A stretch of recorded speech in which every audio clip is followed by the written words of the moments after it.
Well, hello everybody, and welcome to the live stream that wasn't going to happen, but now is happening by some miracle of modern technology. And without further ado, I'm going to introduce you to John. Hello, John. Hello, Gobby. Hello, Yay! everybody. Yes, live streaming again. I'm looking forward to this one. Yeah, this one should be fun, shouldn't it? It should be a bit of a challenge.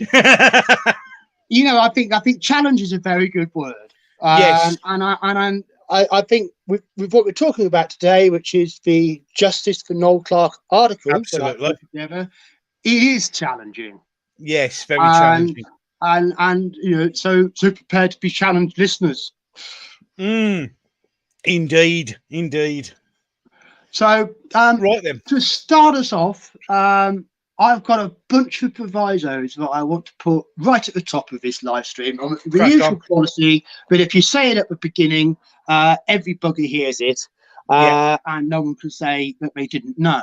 Understood. So the very first thing I really want to get everybody to understand is that this is not about me. It's about Noel Clarke. Yep. It's about a man, his career, his life, his reputation. Yep. And I am not after credit or glory. I don't. Certainly, under no circumstances, am I going to be monetizing anything that I've done here. So I'm not asking. I'm not going to be looking for donations. I'm not going to be looking for patrons. I'm not interested in follows or anything like that. I mean, of course, if people do follow me because of it, they follow me because of it. But that's not why I'm doing it. And I really want to try and get myself out of the way because I'm just reporting on this. You know, it's a man's life at stake here. His everything that makes a man. Really, yeah, absolutely. It has been stripped away from Noel Clarke over the last where are we now? 16 months. Yeah, and you know, it's just time to look at the whole situation again. Absolutely. And I'm doing this because I'm a Doctor Who fan, and because, you know, when it comes to Doctor Who talent, especially for the show's revival, how fundamental is Noel Clarke? Exactly. Where would New Who be without Mickey Smith getting himself stuck to a black plastic rubbish bin, you know, back in Rose, you know? So we all owe Noel Clarke for what he's done for Doctor Who, and for him to be exiled from our community in such a brutal way. 16 months has passed, and it is now time to question what's gone on. I also want to make very clear that I do not have any sources for this story, by which I mean I've got nobody on the inside talking to me about it. Most especially, I have not had any contact with Noel Clarke. I doubt he knows me from Adam. I mean, I certainly hope that, I mean, I'm pretty sure that he is going to see this, you know, and I certainly hope that he's happy about it, because I've done my best to represent him fairly, and he hasn't had that. So I'm sure he will be happy about it. But this is all my own research, and I've basically been doing this as a secret project since the start of July. Which a very small number of fellow Doctor Who fans have known that I'm doing this, and they've given me some help with researching and proofreading and feedback and stuff, you know, because it's been a long process of getting this ready and getting it as good as I could get it. But it's now released, and all of you certainly know, my God, there's somebody standing up for Noel Clarke and putting the other side of the story. And that's the other reason that I've done it.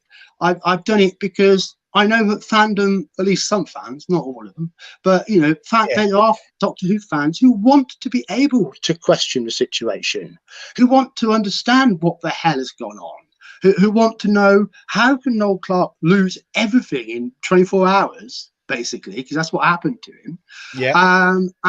But then, you know, end of March this year, 11 months after the Guardian article, the police say, well, there's nothing to investigate as far as we're concerned. How can that possibly happen? So I've gone down this path of questioning the information and asking more questions of those questions to get to the point where I can now present an almost 16,000 word article, which is really more of a report for everybody to have the benefit of. And I've done that so that we can effectively identify what the actual questions are. Because you certainly won't get the questions just by reading the Guardian's article. You've got to take it deeper than that. You've got to go further into it. There are also potentially 2 follow-up articles, because I've still got a lot of research that I haven't actually used for this. It's unbelievable, actually. And partly what's taken so long is that having to go and check out all these different people's social medias. To see if there's any little gems and nuggets that might actually be relevant, that might shed more light on their relationship with Noel Clarke, and and things like that. And that's been a pretty exhaustive process and takes a lot of time of looking, and maybe you don't even find anything for an hour or several hours, so, and I've had help with that, and I thank the people who've helped with that a lot, because that's really taken a bit of a load off doing this. But yes, there are potential follow-up articles on BAFTA, on what actually happened inside BAFTA, and why BAFTA folded like a cheap suit instead of standing up for due process for Noel Clarke. And there's another potential follow-up article on the subset of allegations that were made within Doctor Who fandom, how Doctor Who fandom has reacted to this, and also the drama, or assumed drama, that actually wasn't between Noel Clarke and John Barrowman.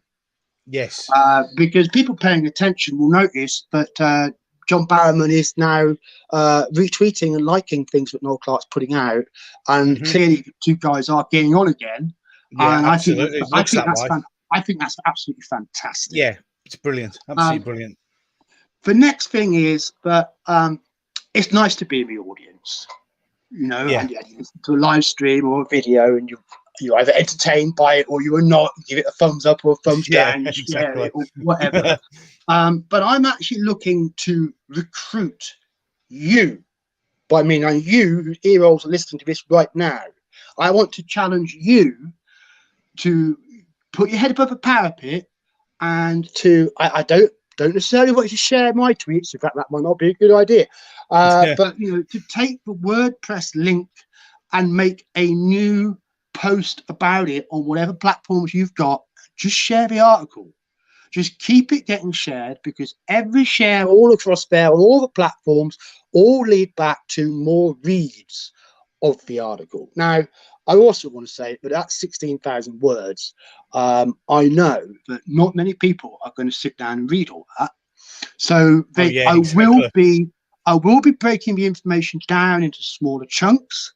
I considered putting it out in a series of articles, but I decided against it, because I thought, well, if somebody sees one bit, they might not get the whole picture, and at least it's out in one go. So for those who actually will read the whole thing, have got all the information right up from the front.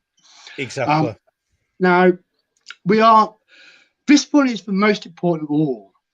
Now, I haven't been able to talk about this situation without talking about the people involved. Which includes 8 women who used their own legal names to talk to The Guardian, 6 women who used anonymous names to talk to The Guardian, and various other people and players that I've identified in the course of the investigation. For the love of God, do not harass them. No. I don't want anybody finding these people and giving them grief off the back of this article. And the reason is that the very last thing that would help Noel Clarke would be to give these people a victim narrative. Now, I can't control what people do. It's up to you, what you do and don't do. I can't control that. But one of the reasons that I haven't put social media @ etc. in the article was to make it a little bit harder for that to happen. Right, Because it's really not going to help Noel Clarke if these people are harassed, name called, abused, insulted, etc. It's only going to help them. exactly. So please don't do it. Yeah, okay, leave them alone. Right, that's the proviso part over with. Sorted. So I'm going to turn this to you, Gobby, and say, God blimey, what did you think of that then? I mean, what's your reactions? How do you feel about this? Well, I've read the article, all 16,000 words of it. You know what, mate? When you read it, the questions you're asking are questions that need to be really, really answered, because when you examine it, none of what has been claimed holds true. It's not watertight. It's very much a he said, she said kind of scenario. There's a lot of that. A lot of that. And it's a lot of could be maybe possibly I heard this from somebody else kind of thing. And when you actually sit down and when you read your article and then you compare it to the Guardian article, you can see that there's massive gaps, huge gaps that make literally no sense. And then obviously, and then we saw Noel Clarke's little video, if you've seen it on Twitter, where that was Tuesday night, wasn't it? Yeah, it was Tuesday night, and for him to turn around, and say that there's been nothing, absolutely nothing. Yeah. No one said anything to anybody about anything, and then you add that into the mix. None of this makes any sense to me, and that's just me personally. It's like it makes no sense. It's not logical. What's going on? And these questions. Let's talk about Noel's video for a moment, because absolutely. we've had an eye on Noel's Twitter, obviously, and I think it was maybe 3 weeks ago, maybe 3 weeks ago, he said that he had some important news to break. Yes, a lot of the people who interact with him on Twitter, I mean, he has got a lot of people who support him. It's not huge amount. It's not at all, but he was saying that he had some news. I mean, people were hoping it was going to be bulletproof again, but I think the chance of another series of that is completely outside of sadly control. Yeah, very good series. But what it actually turned out to be is that Noel Clarke has invoked his right, what's called the right of access, under the Freedom of Information Act. To receive all information held on him by the police.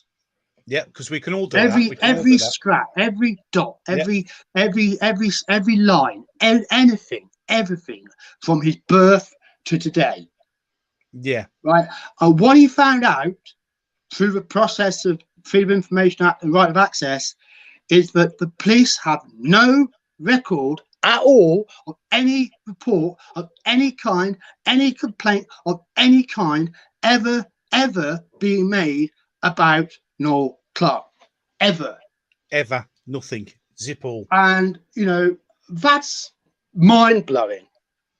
It is, because, I mean, my mind's still blown by it. My mind's still reeling about it. I'm trying to is there a loophole here? Am I missing something here? Because if it means what it looks like it means that nobody ever went to police. Not one of these women ever went near a police station. Exactly. They were perfectly happy to have stuff printed in the press. They were perfectly happy to make allegations in the press. But you see, the thing is, that is a relatively safe position to make accusations from. Because that in order to challenge that, Noel Clarke would have to sue the newspaper. That takes a lot of time. It will tie him up for 2 years at least, during which time he wouldn't be able to put his side of things across. And they've got what they wanted. His BAFTA has been cancelled, his career has been destroyed, and they've all done okay out of it. They've got what they wanted. In many cases, they've got opportunities have opened for them because they've done this. So that's really grim.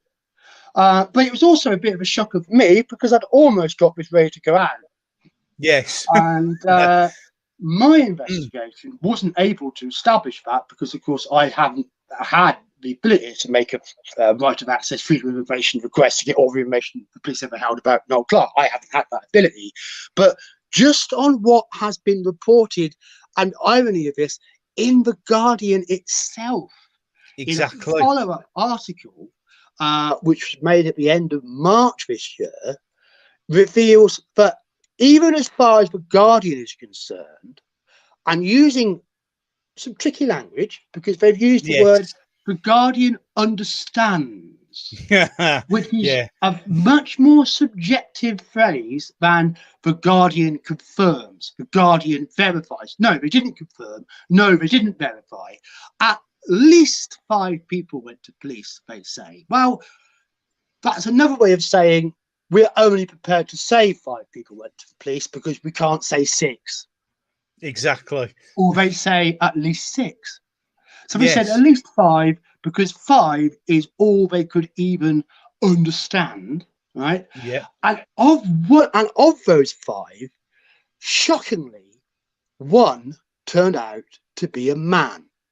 Oh, interesting, that, isn't it? So in fact, even as far as The Guardian itself is concerned, only 4 women out of what is sometimes claimed to be 26 accusers, including the Doctor Who accusers, only 4 of them went near a police station. Maximum. Yep. Maximum. And the wiggle room in The Guardian's use of the word understand certainly does allow that number to be actually none, 0, nada, zilch, none at all. But so it's not surprising that the police aren't investigating Noel Clarke, is it? Well, it's like that. It's they put that in the paper. I mean, they put that in the paper that at the most 4 went, and then Noel comes out and says, actually, no one went. Yeah. So it's like, well, hold on a minute. So you're still insisting or trying to put out the fact that 4 people actually went, but the police have had no one. It's a bit of a weird one. Also in Noel Clarke's video, he also mentions that he's had it confirmed that his interpretation of that information is correct by not 1, not 2, not 3, but 4 detectives. Yeah, 4. So that's super confirmed. Well, you know, that's a lot of not understanding. That's a lot of verification.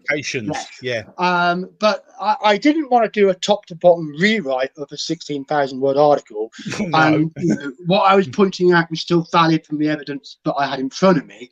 But you will find bookending the beginning and end of the article.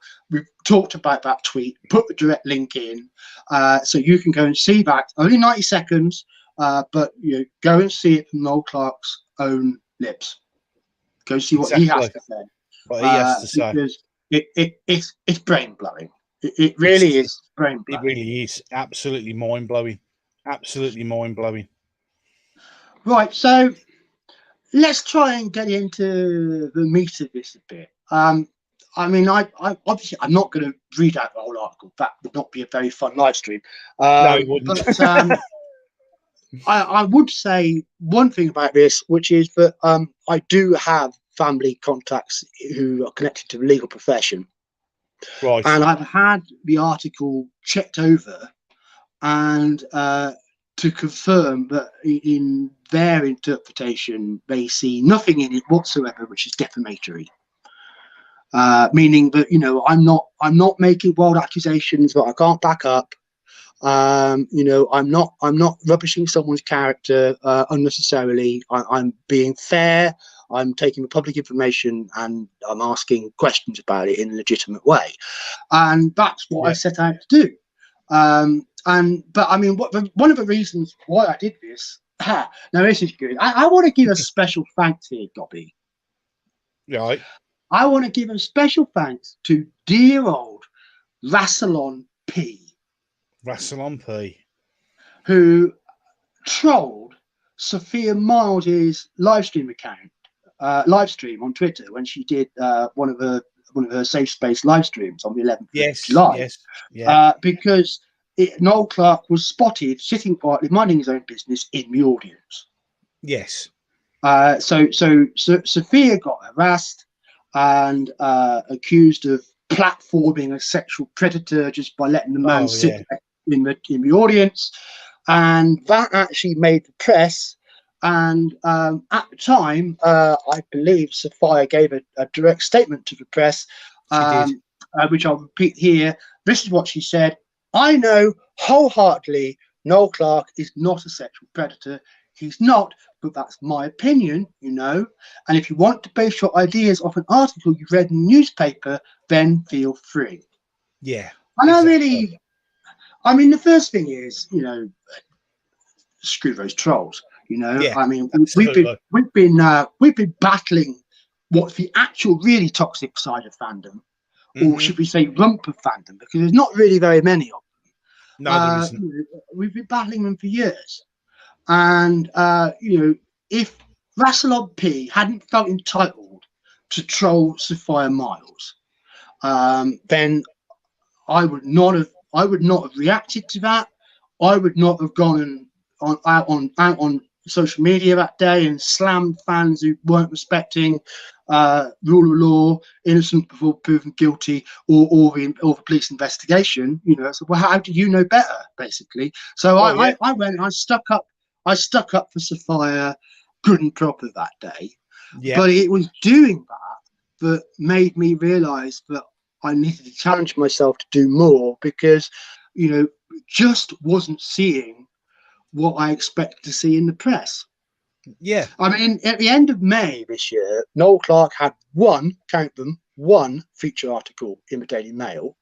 Yeah. It wasn't exactly sympathetic to him, because that article still regurgitated all the allegations from last year. But it did allow him some right of reply, that included revealing that at the lowest point of all this, he'd been driven to the edge of suicide. Yeah, which is not good, is it? That's horrible. It's absolutely horrible. Also, absolutely understanding. Oh yeah, because I mean, the trauma of having your life trashed in 24 hours, and everybody that you thought was your mate turning their backs on you. It's hard to imagine, really, just how traumatizing that is, you know. But hey, that's what happened. So it got me thinking, well, I'm just not seeing the scrutiny that I expect in the light of the fact that police aren't investigating. You know, one article in for the 4 months from end of March to July. You know, that's it. Compared to the mountain buried under it, you know, and the media, just no sign of the media being willing to scrutinize these allegations.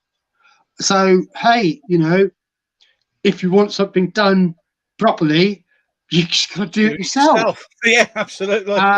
So that's what started this whole thing. And yeah, I'm going to say thanks, Rassilon P. Cool, blimey, well done, mate. Look what you achieved. Yes, well done, sir. Well done. Thank you. A big thank you from everybody. Yes. Yes. Okay. I bet he wasn't expecting that. No, well, there you go. Unexpected consequences of what seems a good idea at the time. Yes, exactly. As we get older in life, we discover that more and more. Oh yeah. It happens an awful lot.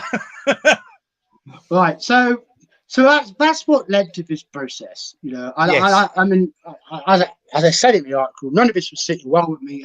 How could 20 women go to a newspaper, instigate a national scandal with their accusations, trash the man's life work, but when the crimes, when the accusations aren't crimes in the eyes of the law, Noel Clarke's left hanging. You know, because he's not guilty, but he's not exactly innocent either. You know, and of course, being denied a trial is also denied him the most valid and obvious route to clear his name. Exactly. You know, it's a good reason, you know, because the allegations don't stack up, so there's no point wasting the court's time with it. But it still left him in this awful position.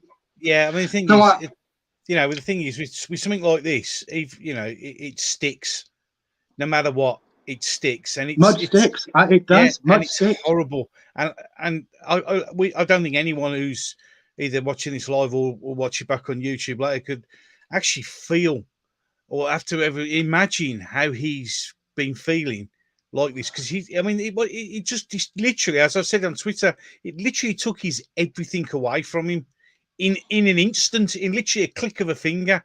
And I mean, I'm happy he Well, didn't commit suicide, and I'm happy he's feeling well, well enough in himself to start sort of coming back at it. But you know what I mean? It's I couldn't imagine it. in Doctor Who terms, Noel Clarke is a man who's been turned into a monster. Exactly. It's no different than getting infected with a crinoid back in the Seeds of Doom. Yep. You know, and then he becomes this shambling, monstrous mess that society shuns. I mean, he's literally been monsterized. And yes, to see the human being again, I think it would be a fantastic achievement. Really, of this whole thing. If we achieve that, we've done something worthwhile. Yes, indeed. So that started my investigation. Now I set aims, because if you want to achieve something, you set some aims and try to meet them. That's usually a good way to actually achieve something. So the biggest question to me: why did the police decide not to prosecute Noel Clarke? Because if we understand that, we understand everything. Yeah, exactly. So that was the key. That was the key aim of doing this investigation, was to try to work out why did the police not prosecute. So to do that, I set out to do a number of things. Now, the first, most important, was to deconstruct the original Guardian article. That means to take it apart, to pick out all of its claims, to untangle them, because actually it tangles things up quite a lot. And if you're not careful reading it, you think you're reading about one person, but really you're reading about another. You think you're reading about one time frame, but actually you're reading about another. That happens multiple times in my article. It's a very slippy bit of writing. Yes, I think it does take a skilled writer to be able to actually unravel it and find out what's really there, who is really saying what. So that was step one. Then to look at, once I've established exactly who is saying what, then to look at what's being said and to see if there's any issues with it. And then once I've done that with the original Guardian article, then to go out and look at other press, because of course there was hundreds of articles got spawned off the original Guardian. Absolutely. So looking at those and to see if there was anything in those that could shed more light. And you know what? If I hadn't decided to do that, this investigation would have gone nowhere, because actually the really juicy stuff I found is about what people say after the fact. In particular, there are there's a few articles, but one in particular is an interview with Syrian Kale and Lucy Osborne, the journalists who wrote the Guardian article, in November last year, that appeared in GQ magazine. That was basically a fluff piece about how wonderful they are. But hey, you know what? People let their hair down, they relax, they think they're talking to a friend, and they say stuff that they really wouldn't say if they thought they were talking to somebody who was potentially confrontational towards them, or was challenging them and potentially could damage their reputation or something. So they let their hair down and they let slip some stuff, which frankly was very stupid of them. But which really puts it in a new light. After that, then to look at anybody else who comes into the orbit of it. And there are a few people actually which really shifted how the whole thing looks, who aren't mentioned in the Guardian's original article, but are clearly key players in this, and to cover them and then to sum the whole thing up. So that's what the 16,000 words does. And it's quite logical. You start at the beginning, you keep going through it, you get to the end, and hopefully it does make sense, which what people have been saying, it certainly seems to. Well, I'm just going to interrupt you there, John. I've had at least 4 people saying how wonderful and brilliant the article is, mate. So a lot Oh, of thank you people, very yeah, much. Yeah. a lot of I should explain. I can't see anyone's comments in live chat. I'm on my own. exactly. But I'm I not am being sharing it. ignorant, but I can't respond to anybody because I can't see what you're Yeah, saying. but yeah, you're Hey, getting a lot it was either that of. or no live stream. So yeah. Well, this is it. This is it. No, you literally have got a lot of people saying brilliant article, mate, and other people have found it very enjoyable to read. I just thought I'd let you know that, mate, because you can't see the live chat. So there you go. Thank you very much, chat, and I'm glad it's hit the spot for you. And again, I want you guys to do something about this. I want you to put your head above the parapet, and I want you to get this article seen. I don't really care how you do it, right? And Yeah. it isn't about me. It isn't about my tweets or anything like that. Yes, share my stuff if you want to, but just take that WordPress link and get it out there. Yeah, because even if you make a tweet that only 10 people look at, that could be 10 more people being sent to actually read the article.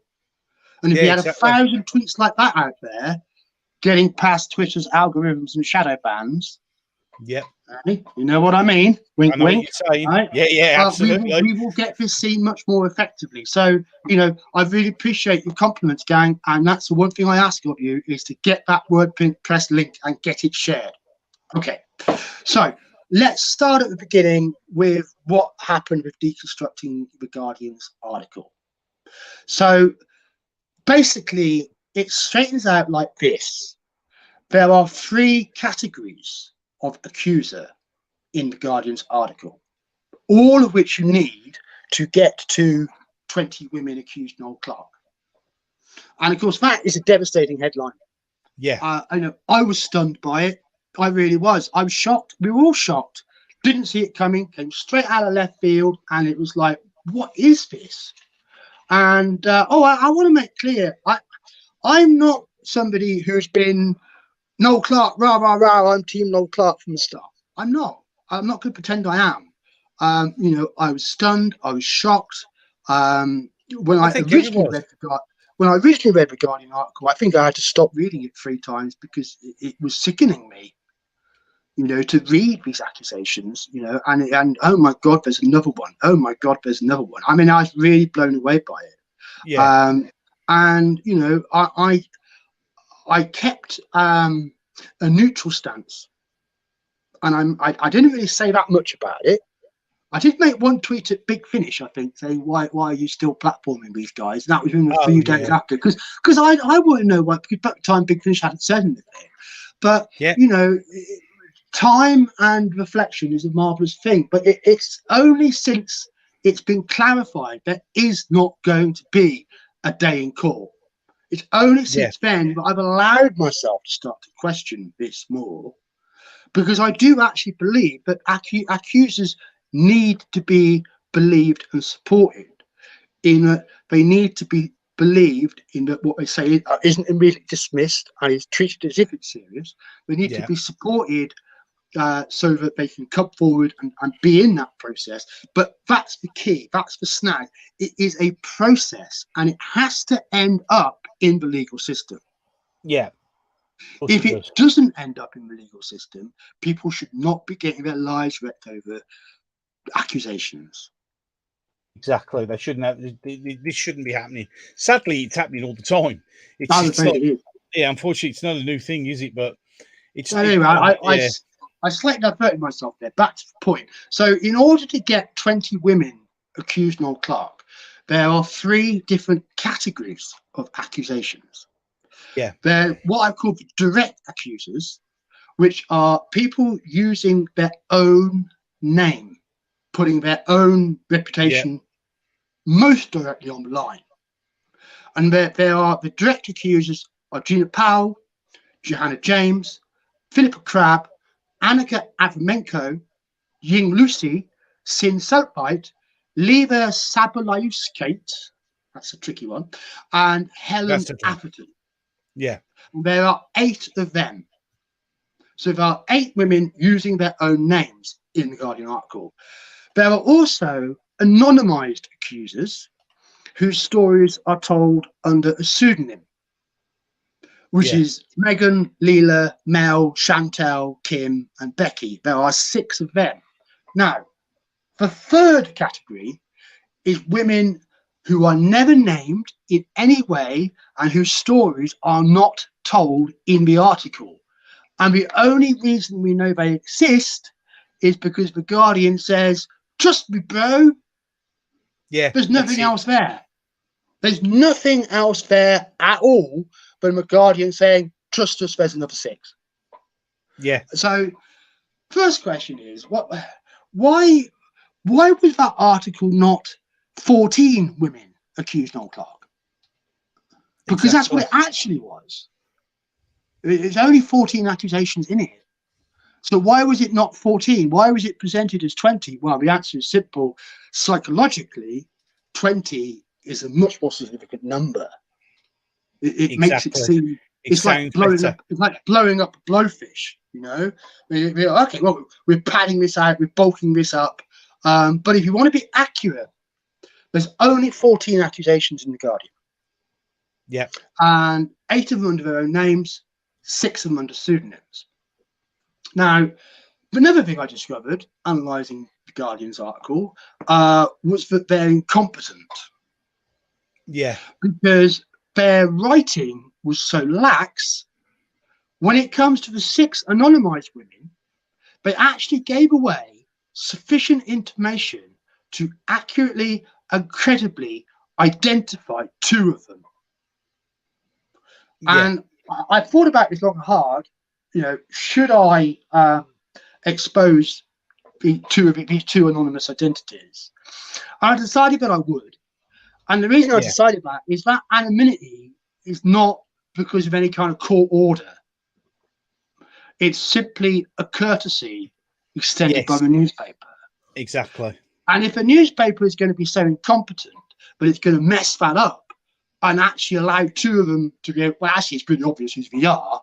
You know, well, I'm not going to hide that, especially because when I did find out who they are, it actually directly damaged the credibility of what had been said.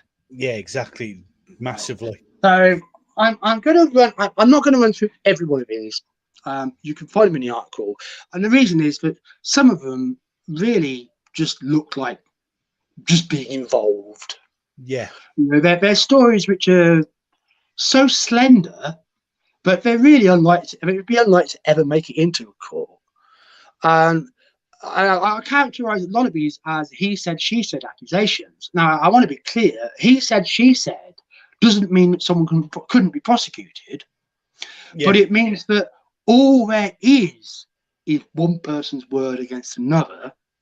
And anybody who's got a legal mind will know that, you know, if you're going after a prosecution for somebody and all you've got is the credibility of the accuser, and that gets under cross-examination and the story is paper thin, they were never going to see court. I understand that. But that still doesn't mean that those women shouldn't have gone to the police. Because if they're genuine and sincere and these things happen to them, they should have gone to the police. They should have. Whether or not the police would decide that they could mount a prosecution on the back of what they had to say, they shouldn't have withheld that. No. And the fact that they didn't go to the police, apart from 4 of them, not really sure who those 4 are, but you know, there's 8 women that used their own name, and half of them couldn't be bothered. At most, maybe for all we know, nobody who used her own name went near a police station. In fact, of course, based on what Noel Clarke said, that's exactly what did happen. None of them went to a police station. None of them. This is not a crusade for justice. This is not about seeing a bad man behind bars. Yeah. It's not. It's just not. It wasn't. Because they haven't acted in a way that makes that credible. And as you know, as we'll see if we discuss this more, it was all about that lifetime BAFTA award. Yeah. That was the everything, which is at the heart of everything that went on, why this story appeared in the press, why what happened to Noel Clarke happened. It's because because he's a black man from an inner city London council estate who was about to receive the greatest award BAFTA can give. And would have been the first person of colour to get that award. Yeah. And people who are the first at something are always remembered. always, because they go down in history as the first. They basically make history. And in terms of the movie industry, being a BAFTA Lifetime Achievement Award winner, it's like being made king. Yeah. It's like being made up in the mafia, becoming a made man. Suddenly you're on the inside, Yeah. So there would never have been any question about Noel Clarke being able to take part in the biggest projects with the biggest players ever again. His future in the industry would be gold plated. Yeah. And if that doesn't give you a clue, but that in itself is a hell of a motive for people who've got all sorts of reasons to want to see Noel Clarke torn down for one reason or another. If that BAFTA award wasn't motive, nothing would be. So we can't understand anything about this without understanding that BAFTA award is the key and it is the catalyst for everything that happened. And that's not me speculating about that, because it's in black and white. The journalists themselves have admitted that. Yep. So it's not a debate. It's not a question. It's not a question mark. It's a fact. It's because Noel Clarke was up for winning the Lifetime Achievement BAFTA Award, but all of this happened. And if he hadn't had that award, maybe the Guardian would never have printed this. Exactly. Let's get that in our minds right from the start. Now, let's talk specifically about. Let's talk specifically about some of these accusers. So, top of the list is a woman called Gina Powell. Now, Gina Powell was a producer for Noel Clarke, and she worked with him from September 2014 to March 2017. And she was involved in production of the film Brotherhood, also another film called Legacy, and some other bits and pieces that were produced during that period. So she was Noel Clarke's producer. Now, absolutely, she claimed that Noel Clarke would continually harass her, would brag about photos and videos that he had on a hard drive, and she claimed that Noel Clarke had naked audition footage featuring another accuser, the actor Johanna James.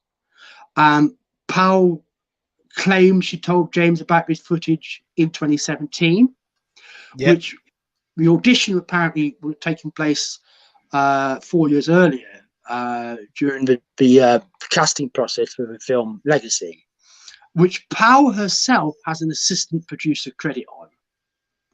Yeah. And the Guardian also said it spoke to two other women who were witnesses to Powell telling James that this video existed.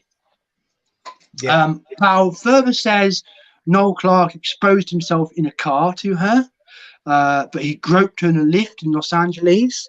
But she witnessed another accuser, Philippa Crabb, being shouted at by Noel Clarke, and she was also in the events involving the accusations of Sin Self-harm. So when you put that together, you can see that Powell is very much the primary accuser against Noel Clarke. It's not just her story. She's involved in the stories of three other accusers, and she was, central to events between 2014 and 2017. So she is the main accuser, and therefore her credibility is absolutely key to to holding up the whole article, really. But by admitting that she told Johanna James that there was this alleged naked audition video in 2017, it means that the Guardian's also stating that Gina Powell has been speaking against Noel Clarke for the last 5 years, privately, in little groups, not making public accusations, but just little groups spreading her tales about him. And now this is shocking, actually. If I put the time frame together, that's when she lost her job. Oh, how mad. So she lost her job, and then suddenly she starts to tell stories about Noel Clarke to people. Amazing, isn't it? Funny how that works. Funny. Absolutely hilarious. Yeah, but I mean, she wasn't telling these stories back when she was working for Noel Clarke. Yeah. And Exactly. All quiet then. when she did have a falling out with Noel Clarke, it was apparently over money. Oh, And again, gold that's money. admitted in the Guardian article. So, you know, she had the idea, but, you know, I think reading between the lines, she got sacked. You know, that seems to be the way of it. I don't think she left voluntarily. And, you know, at the same time, then she's going, but he owes me money.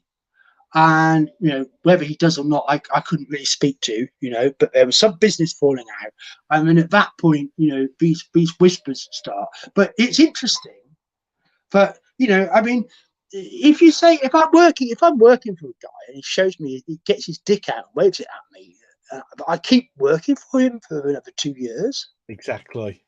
And when I do have a problem with him, I'm not. My problem I'm raising at the time isn't that he's waved his dick at me or these other things that he claims that have happened. Most of which, of course, are when she was alone with Noel Clarke. So we are in he says, she says. You know, territory, you know. But you know, the issue wasn't behaviour towards her; it was money. And you know, I'm not saying anything unreasonable, because that is actually what the information the Guardian printed allows us to conclude. Exactly. And that being the case, I mean, this naked audition video, nobody has seen it. No one. Right. No. The Guardian has not seen it. And the reason we know the Guardian has not seen it is because if they had seen it, they would be reporting on it very differently. Exactly. And if they had seen it and they knew it existed, it would have demolished one of Noel Clarke's key lines of defence against the accusations in the Guardian. Yep. So if they'd have seen it, they could basically have destroyed Noel Clarke's credibility in one blow. Well, and then when the original article came out. Not didn't destroy his credibility, but I mean, credibly destroy his credibility. I mean, how many times we've seen leaked videos, you know, in the press of things that people have done. As soon as if they've got a video, they run with it straight away. And the media will always run with it straight away. So it just shows you that it doesn't exist. The Guardian has not seen it. Right? Johanna James was told about it. She has not seen it. Yeah, it seems that Gina Powell doesn't have a copy of it, or she would have shown it to James and shown it to the Guardian. Yep. So the only evidence to say that such a video ever existed is simply Gina Powell's say so. Yeah. I mean, cop, like, we know what the internet's like, you know. What was that thing a few years ago where stars embarrassing naked pictures and videos got leaked all over the channel? Oh God, yeah, they're everywhere. Yeah, you know, exactly. If there was a video out there circulating, there's no way it would stay secret. No. I mean, are you kidding me? You know, so how does this work? You know, I mean, is she saying that Noel Clarke's got it privately and never shown it to anybody else? Yeah. I mean, if she is saying that, where's the harm in a way? You know, well, no, that's not right, because it would be wrong. It's wrong, I mean, but it's still. It's not like Johanna James's reputation has been getting damaged by lots of people seeing a video of her that's never been taken. It's just not. Not what's being said. Exactly. And you know, and Johanna James, in terms of her accusations against Noel Clarke, this is it. There is nothing else. You know, so without Gina Powell's story and Johanna James believing it, Johanna James used to have a really positive relationship with both Noel Clarke and his business partner Jason Mazur. Yeah, and that's really clearly evidenced. You know, because you know it's still all up there on social media. You know, so her whole view of Noel Clarke was shifted by Gina Powell. There's no doubt about it. You know? Yeah, absolutely changed. Now there's more about this, because this video was apparently an audition for the film Legacy. Right. And I won't talk about this right now in the live stream. I'll treat it the same way I did in the article. But you're going to find that there's another person who comes into this picture who was connected to Legacy, and their involvement just shatters that whole narrative. I'll come to it later. But basically, that's Gina Powell. Yeah. Noel Clarke has denied everything. Yeah. As he should. As well, yeah, absolutely. But I think, in terms of the key question of the investigation, why did police not take a prosecution forward against Noel Clarke? I would think that Powell being compromised by being involved in a business spat with Clarke. Yeah. Plus the fact that the video itself no proof it exists. I think it seriously undermines her allegations against Clarke. Yeah. But hey, that's not how the Guardian wrote it. Oh no, that's definitely not how the Guardian wrote it. When you deconstruct it, she's not very credible. No, and she is the key accuser. Yeah, exactly. Now, Johanna James, I just briefly talked about. She is apparently the victim of the naked audition tape that doesn't seem to exist. Right. But there was another thing that happened with Johanna James, which, being fair about this, I don't think Johanna James had anything to do with, but which also formed part of the tapestry of accusations against Noel Clarke, which was on the 1st of May last year. James put out a tweet saying that police had already told her they'd take no action against Clarke unless Clarke threatened her with that video. And remember, without that video, she's got no reason to be involved in this story, and the video doesn't seem to exist. So, So there you go. But the Daily Mail, bless them, dug up a sketch from a show called Greatest Ever Celebrity Wind-Ups. Boy, this took me some effort to track down. Oh, God. But I eventually found it in episode 5 from season 2. Right. And it is up on the Channel 5 iPlayer, and very handily, I've provided a link to it. So, you can go check it out. But in this sketch, and it is a sketch, Jason Mazza pretends to be having an allergic reaction. And Johanna James is told by Noel Clarke that she needs to pee on Jason Mazza because it's only the pee is going to stop him having an allergic attack. And, it's a hilarious sketch. Of course. But the thing is, it's a sketch. It's a script. It's a performance by actors. Exactly. And everything was agreed beforehand. This is not real live footage. It's a performance. But the Daily Mail totally misrepresented that to make it appear like it had been shot live and Johanna James was a victim of a cruel prank. But no. Yeah. No. Just no. So the idea that that hit kind of abuse, it's just a joke. And as I say, in fairness, I don't think Johanna James has actually said that. I think it's the Daily Mail putting their spin on top of it. But but to be incautious, it's another allegation against Noel Clarke, despite the fact that there's actually nothing there, and it's no more real than an episode of Bulletproof. Exactly.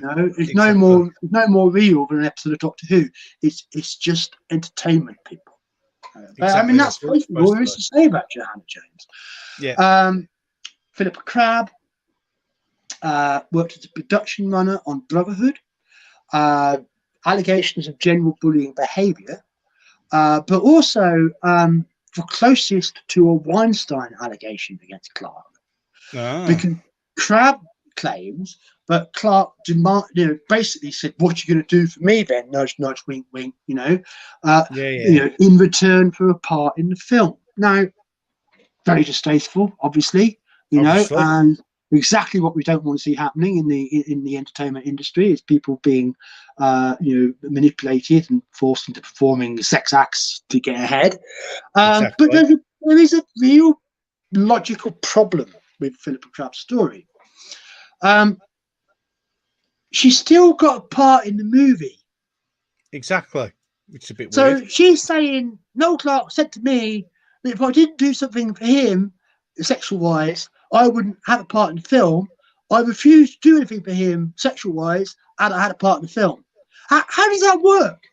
But that, yeah. I, Doesn't make sense, does surely it? the point about the toxic casting culture is if you don't get on the couch, you don't get the job. Get a job, exactly. So, you know, I mean, is Noel Clarke supposed to be that stupid? Well, how does what? Yeah, it doesn't make sense, does it?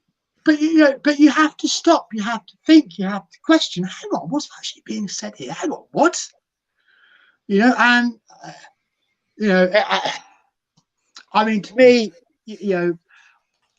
apart from the he said, she said part, you've got a crab's debunking her own credibility there because she's telling a story that doesn't make sense.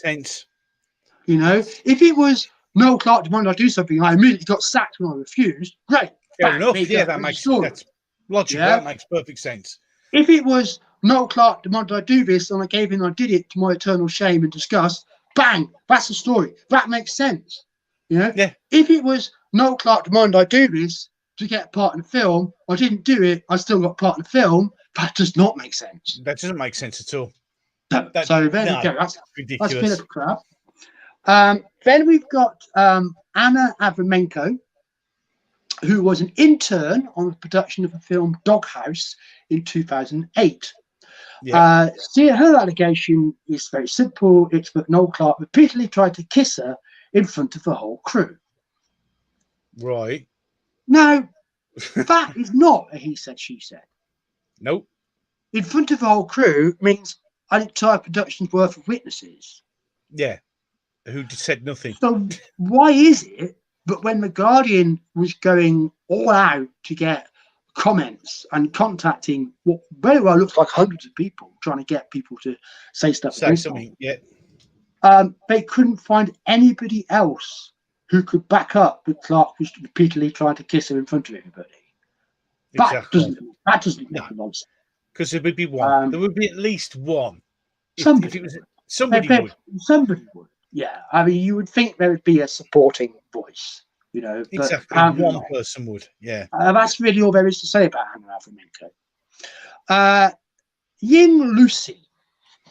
Ying Lucy is an actor who worked with Clarke on the film SAS Red Notice. Yeah. And she claims that she had dinner with Noel Clarke on the 27th of November 2018, where Clarke was in a rush to finish the meal and clumsily and arrogantly propositioned her, basically, you'll come back to my place and have sex. Ah, right, yeah. She says she declined. Noel Clarke urged her to keep quiet about it, and the next day sent her an emoji, sort of says shush lips, I presume it is, to sort of say, keep quiet. Now, I mean, Noel Clarke's a married man. If he's trying to have an affair, obviously I don't approve of that. It's quite distasteful. Absolutely. But it's not criminal. No. That story basically is a guy tried it on with me and I said no. That's it. That's it. There's not a lot more to it, really. Without being privy to the conversation, which apparently an emoji was sent by phone, it's really hard to assess because there's probably some more context to that we don't have. Well, exactly, the bit we don't see. Yeah, the bit we don't see is also a very important bit. But that's not the only thing that Ying Lucy has been involved in. And again, this is from The Guardian's original article, that Ying Lucy tried to pressure Noel Clarke's PR agent, a woman called Emily Hargreaves, into brackets taking action, which I can only presume means she was trying to get Hargreaves to drop Noel Clarke as a client. That would be the logical thing that she would be doing, yeah. Hargreaves' response in the Guardian was that he didn't recall that conversation and she didn't meet with Lucy. Right, so another fictitious non-event. Well, maybe. I wouldn't necessarily conclude it was fictitious because maybe Hargreaves didn't want to get drawn into it.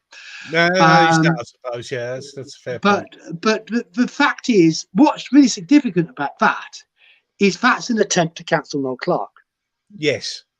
So here's Ying Lucy appearing in this article admitting that she's been involved previously with trying to get Noel Clarke cancelled. In that case, cancelled by his PR agent. As we'll see in other cases, there's a man who comes into this later called James Krishna Floyd, who was involved in sending a letter to BAFTA demanding Noel Clarke be cancelled, who's then represented in the Guardian article as just a bystanding observer, and it's never actually revealed that he's already tried to get Noel Clarke cancelled.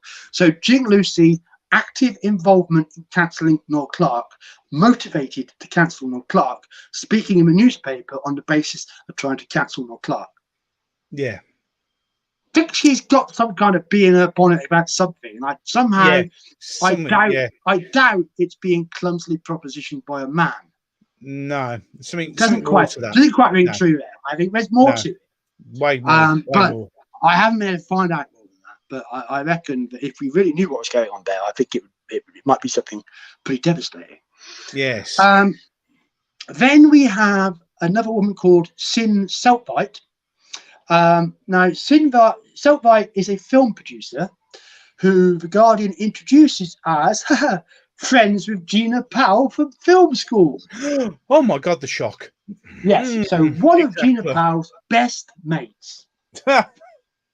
She says she met Noel Clarke in July 2015, and that shortly after, she and Gina Powell accepted an invite from Noel Clarke and brackets a friend to attend a UFC mixed martial arts fight in Glasgow with VIP tickets.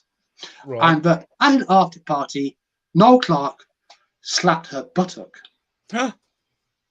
Wow. Well, it gets worse, because she further claims that in the week following this trip, she gets an email from Noel Clarke saying, "Hey, Sin, have you checked your Snapchat?" Right. And that when she looked at her Snapchat, there was a picture of a penis sent by Noel Clarke. That's her claim. Right. Now, the immediate inference that many people are going to hear when they hear Noel Clarke supposedly sent Seltvite a dick pic is that must be a picture of his own dick. Yeah. That's probably what most people would assume when they hear that a man sends a woman a dick pic. They're going to assume he sent her a picture of her own parts. Exactly. But once again, language is a very precise tool when used correctly, and the Guardian's language is very, very careful here, because it never states any such thing. It merely states it was an image of a penis labelled as sent by Clarke. Right, there you go. So, I just want to say, but even the Guardian's own language is not going out directly saying Noel Clarke sent this woman a picture of his dick. That's not what it's saying. It's saying that Noel Clarke sent a picture of a dick. Exactly. Doesn't make it any better, but it's a distinction that needs to be made, because otherwise it impacts how you view Noel Clarke as in terms of his ethics. Exactly. The Guardian is not saying that Noel Clarke sent a picture of his own penis to this woman. Yeah. Noel Clarke denies that he slapped her buttocks, and that it's highly unlikely he would have sent such a picture. Yes, exactly. Well, he wouldn't, would have. Well, the alleged image itself has never been shown, so it's not been. I mean, I'm not really surprised, but you could blur out the dick bit, to show here's a picture sent, here's an image sent over Snapchat to Sin Seltvite by Noel Clarke on this date. You could do that. Yeah, I mean, Colin in the chat's actually said there would be sufficient metadata to show where it came from. So maybe that's. Yeah, so is that the reason why it never got shown? But no, this is where it gets really bizarre, right? Because I mentioned that in November, 7 months after doing their article in The Guardian, Kane and Osborne get a feature article in GQ magazine. Yeah. And that article in GQ magazine, my mind boggled, right? It starts off saying how Cyril Kale showed that image to a teenager in 2021 in order to confirm that that's what Snapchat looked like back in 2015. Right. And that's how they verified it was a real Snapchat picture. Are you joking? Really? Yeah, is that technical expert? Yeah. This is the Guardian journalist saying that she's been showing dick pics to teenagers to try and find out if they're from Snapchat 6 years ago. I mean, it's mental. It is. It's insane. It Absolutely is insane. mental. But, you know, this is what they said 7 months later. I think really it was a tactic to try and get the dick pic into the story. Yeah. Because without this alleged dick pic, the only thing Sin Selflight has to say is that Noel Clarke slapped her buttock. Yeah. And that would be it. Okay, fine, you know. It's not right. It's not acceptable. Yeah, I mean, it's not right. It would be sexual assault, etc. Yep, you know, I'm not going to argue that. But in terms of a claim, it's not worth putting your name to. Why would you agree to put your own name on the line in the newspaper just to say a man slapped your bucket? So without this alleged dick pic, she's really got no reason to be involved in the story. Exactly. It was. So it's quite crucial, but actually, it's also really bizarre. Yeah, it's as if it was generated just so she could have something to say. Well, my thinking on this is that, you know, even if there was such a picture sent, again, there's going to be a wider context. Of course. You know, of course, it's all about context. If it's not a conversation that took place in Snapchat itself, it's going to be carrying on from some sort of conversation that took part while Selflight and Powell were with Clarke and his friend up in Glasgow going to this event. You know, so was it a proposition of some kind, like, hey babe, you fancy a bit of this, you know, or was it just a prank?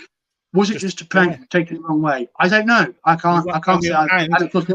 Don't even actually know for certain that picture even exists or was sent by Noel Clarke or anything. It's a claim, it's an allegation, it's not proved. But you know, that's that. But also, okay, right.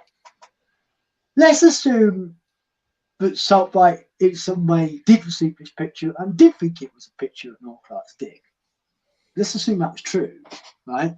Yeah. Part of the accusation against Noel Clarke is that he's got pictures of people on his phone. Well, how is Selflight different? Well, why would you hang on to a dick pic for 6 years? It's not the kind of thing you want floating around on your phone, is it? Let's be honest. Let's be honest. But I mean, I think this made me have a bit of a sort of mini revelation in my head, really, which is, okay, well, hang on. Always talk about phones and what's on phones and videos and stuff. If we had full transparency, if we could see everybody's privileged communications involved in this, if we could see everything, said between Selflight and Gina Powell, would that put things in a very different context? Exactly. Would any of the credibility of any of these accusers be able to survive having a detailed look at their privileged information? Exactly. And then ask yourself about going to the police, because if this did go to trial, Americans call it discovery. I can't remember what we call it in this country, but basically you get to find out everything they've got, right? Yeah. So all of this would be drawn in, all the emails, all the text messages, all the call logs, everything recorded. Yeah, exactly. And would be able to be used in cross-examination by the defence. Exactly. So I'm purely speculating, not alleging anything here. Purely speculation. But if any of these complainants had ever taken part in that kind of banter behaviour, or had in any way colluded on their claims, it would and show that up. became public, I reckon the consensus view of whether Noel Clarke is a horrible abuser or a victim of cancel culture would shift dramatically. Of course it would. Of course it would. Of course it would. Because context is a very important thing. It's a very important thing. I've got 2 more of these to get through. I don't really know if I'm going to get through all of these. I've got an eye on the time, you see, Gobby. I don't want us to go over 2 hours, so we're over 1 hour already. Well, you've got another chance later on, haven't you? Keep talking. Well, I can't just carry. I'll put a pin in it and carry on with Noel. He's got to be Noel's zone. He's got to have his own thing. But yeah, basically. Yeah. Lever Sabaloo Syscape. Name. Great name. He was a production runner on Brotherhood.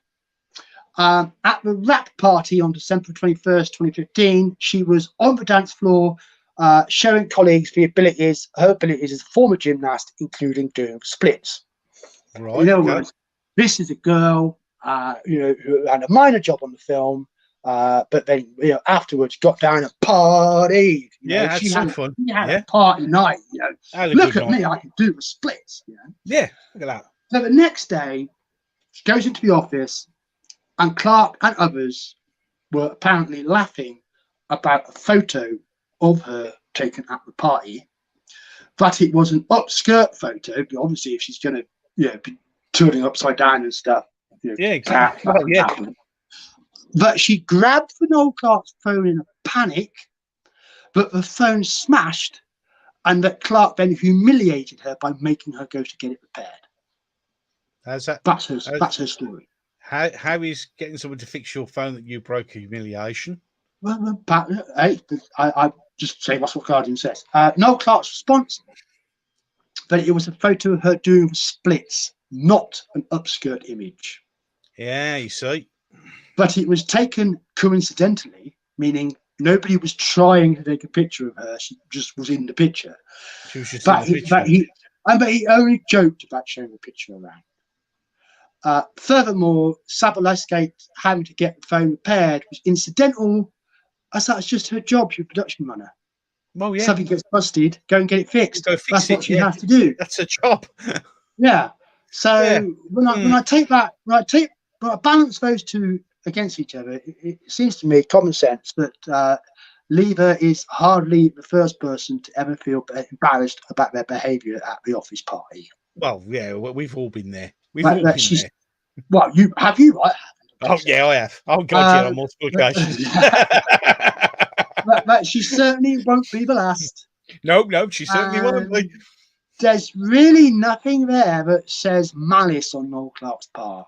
No. Certainly not without evidencing this alleged picture. Yeah, exactly. If the Guardian could show an upskirt photo, that would have demolished Clarke's defence against the claim, wouldn't it? They didn't do it because they couldn't do it. They couldn't do it. There's nothing there. Yeah. Anything they could have done, they would have done. Exactly. Well, you would have, wouldn't you? Let's be honest. Now, the last one of the named accusers, these are the people who are prepared to put their own name up and put their own hand up to it, is a woman called Helen Atherton. Right. Now, when the Noel Clarke story hit, one of the things that immediately went round was that, Noel Clarke's already admitted it and apologised to one of them. Do you remember that? Oh, yeah, I remember that. Yeah. This is Helen Atherton. But you have to read very carefully between the lines, because what's really being said is that there was an issue years ago and that Noel Clarke apologised at the time. Well, there you go. But, it's how people take in this information, especially since that article was just shocking and stunning to people. You think about, Noel Clarke hasn't issued an apology in light of the article. They're just saying that there was something in the past that he apologised for. Yeah, exactly. This is, to wit, that Noel Clarke had complimented her backside on more than one occasion. Right. Noel Clarke said he was embarrassed by such behaviour. And that Atherton complained, the behaviour stopped. And Atherton doesn't dispute that. Well, there you go. So he said so, right? Yeah, basically that's it. That's it.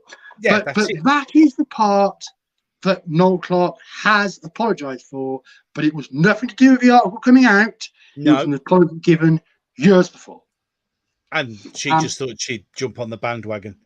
Now, the rest of her claims are,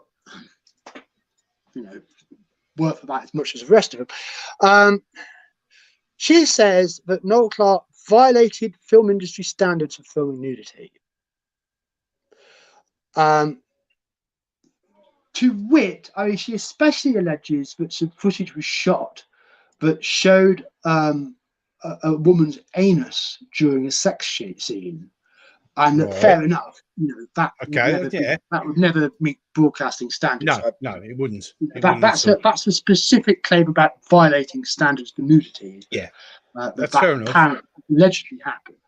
Yeah. The Guardian then goes on to say that Noel Clarke's use of nudity is gratuitous in his films, which Right. wonder who decides how much nudity in art is or is not appropriate. True. Have a Guardian now Mary Whitehouse? Actually, that reference might not make sense to a lot of people. You had to be there in the 70s. She's the woman who tried to get Doctor Who cancelled. Oh yeah, she was a special woman. The Viewers and Listeners Association. Yes. Yeah, the she was very special. The woman so morally outraged, a porn magazine was named after her, but that's the 70s.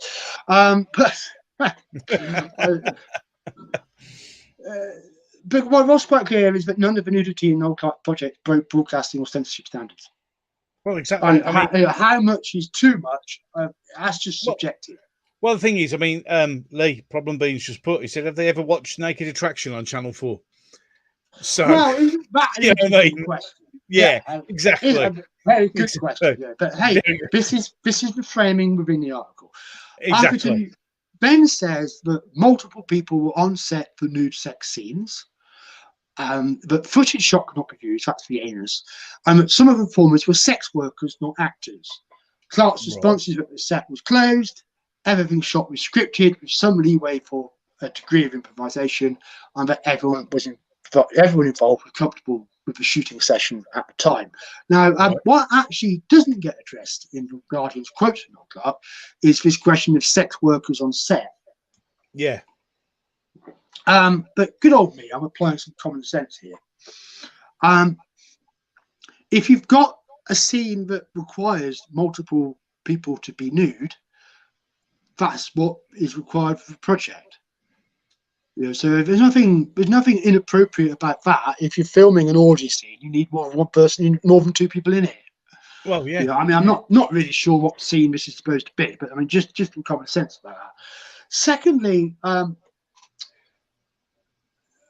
people to appear as extras, including as naked extras, are hired through agencies.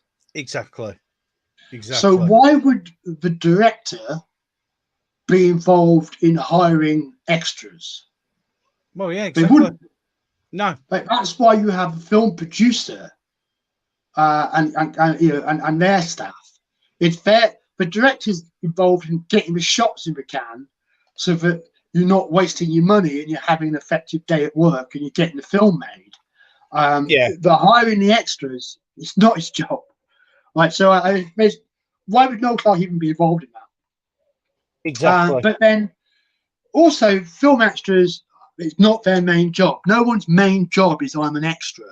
Right? No, it's a side job. Exactly. So even if they were sex workers in some way, so what? Exactly. What's that got to do with them being able to stand in the scene naked? What's that got to do with that? Well, nothing at all. No. I mean, no one's getting the Spanish Inquisition about have you ever been paid to give a blowjob before getting a job as an expert? Finally, having worked that out, you go, okay, well, why would Noel Clarke even be involved in that? Who was the producer for Noel Clarke at the time? Yeah. Who would have been involved with agencies to get these extras? Oh, Gina Powell. as if how neat. How convenient. How incredibly neat. Gina Powell. And she was there in hiding and she pops up again. Yes. And there is a final thing about what Atherton said in that original Guardian article that really stands out, because it actually counterpoints the claims of Powell and Seltwright regarding images claimed to be on Noel Clarke's phone. A direct quote from the Guardian, she, meaning Atherton, recalls Clarke showed her naked photographs sent by women to his phone. You see. Now, that's a very different context. because the Yes. original context makes it sound like Noel Clarke is some creepy perv harvesting up secretly shot naked snaps of people in his movies, right? Yeah. Which they get evidence for. But what Atherton says is it's the other way around. But women were voluntarily sending images to Noel Clarke's phone. Exactly. Yeah. You see, it's different when it's the other way around. That does change things quite significantly, because it just puts the claims of Powell and Southlight in a different light. So in that sense, that sentence in the Guardian partly undermines other claims that were made. Exactly. Because it undermines the inferences being made about Noel Clarke's motive. Yeah. So there we go. That is the 8 women in their own names, and that is my analysis of what was said and what it actually appears to mean, and the snags and the drawbacks in their claims. I mean, let's get some feedback, Gobby. What do you make of that? Yeah. Well, the thing is, as you go, I mean, even while you've been talking through it here, there's so much that just doesn't link to anything. There's no logical link to anything that any of these women have said. It appears to me personally that these seem to be very coordinated, with Gina organising people to come in and say things when needed. Well, I mean, that could have been part of it. Could be part of it. All of it. No, because but, it's got to be part of it. It's got to be part of it. And then, of course, when we think back to Johanna James, who, excuse me, apparently told about this naked audition video in 2017, the Guardian says it's spoken to 2 other women who were there at the time. Are those other women also accusers? Well, yeah, exactly. And that would make it a rather cosy little circle before, wouldn't it? It would be very convenient. There's certainly a suggestion that there's some sort of collusion. Yes. But I wouldn't want to allege that as a material fact. No, it's if you see what I mean. So that's why I said it to me, in my personal opinion. You did. Yeah, I'm covering your ass too. Because you can't. I wouldn't make such a sweeping claim as that, because that would be stupid. Just to make just to that in there, just to be careful, because you've got to be careful. Misspeaking about this topic could have serious consequences. Exactly. So which is why I said I made sure it was from my opinion. Stick to the article, people. Yes. And if anyone's getting any shit for it, it's going to be me, not you. Well, there you go. That's very kind of you to take the bullet for everybody else. But hey, that's the risk I've decided to take by doing this. I know, and it's as I said, it's. I wouldn't want somebody else to copy it, by saying something a little less considered and a bit more rash. Yes. And we can actually say that as while everybody's listening to this, please be very careful what you say, because. Because you can get yourself in an awful lot of trouble. You really can.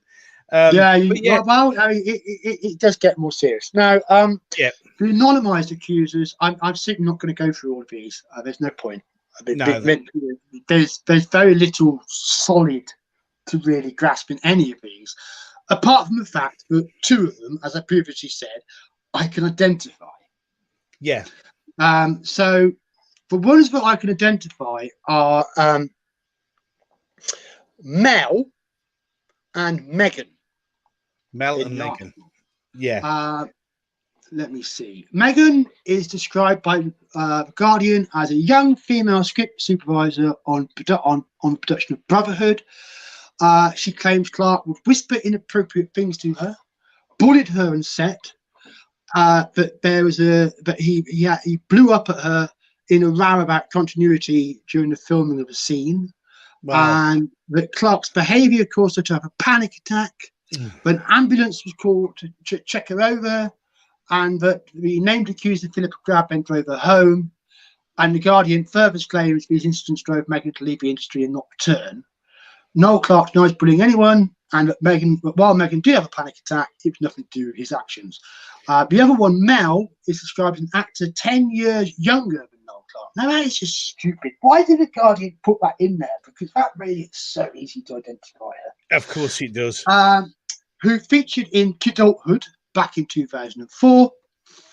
She claimed Clarke kissed her with his tongue, would grab her, try to kiss her on set. And that when it came to filming the sequel, Adulthood, in 2007, Mel was uncomfortable and declined to return to reprise the part, and that then Noel Clarke threatened her career. Noel Clarke denies all of it. But so that's Mel and that's Megan. But let's find out who they really are. Yes, let's have it out. Shall we reveal? Is a lady called Lily Marriage. Right. And I want to make it clear here, this is the only person this could possibly be. There is no one else that would match the information in the anonymised section. It is Lily Marriage. In the case of Lily Marriage, The Guardian claimed Megan didn't return to production, leaving industry. She loved to work in sales. But a glance at Lily Marriage's IMDb profile reveals that this is not true. Ah, what a surprise. And that she worked in the industry for a further year on the film Deny Everything and the short film Behind the Restaurant. And having that information then is entirely inconsistent with the Guardian's characterisation of events, suggesting that Noel Clarke was such an horrendous bully that she fled the career and never came back. Nor do we know whether she was suffering from stress-related anxiety on any of the other projects that she worked on before Brotherhood. Right. So my question is it possible that the film industry itself is a high-stress environment that she just wasn't suited for? Oh, well, I mean, we've remember those videos we saw of Tom Cruise losing it with people on set because of the pressures of the job. And Christian Bale. Do you remember one? Christian Bale went mental. But so it's when you're under time pressure and you've got the studio leaning on your nuts, etc. I mean, you can see how tempers could very easily get frayed. Right. But the point is that Megan is or Lily Marriage is the script supervisor. Right. So if she doesn't know where people were standing from one side of the scene to maybe shooting its reversal so people can get back in the same position for continuity, that's a serious fuck up in her job. And she's going to get chewed out for it. She's going to get... Well, I mean, at least a high chance that she's going to get chewed out for it. Yeah, exactly. So what her story really is that she made a fuck up at work. She got chewed out about it. But over a year later, she left the film industry. Yeah. That's the real story, So, hey, does that really reflect this get Noel Clarke, lens that's being framed in? Yes. Now, the other one, Mel, is the actress Jane Winston. Who is the daughter of none other than Ray Winston. Ray Winston. So she's Ray Winston's little girl. And why did she not reprise her role in Adulthood? Exactly. We could take her claim at face value that Noel Clarke was a creep who stuck his tongue down her tonsil. She didn't like him. But we could take that as face value. But then again, maybe she had something else going on.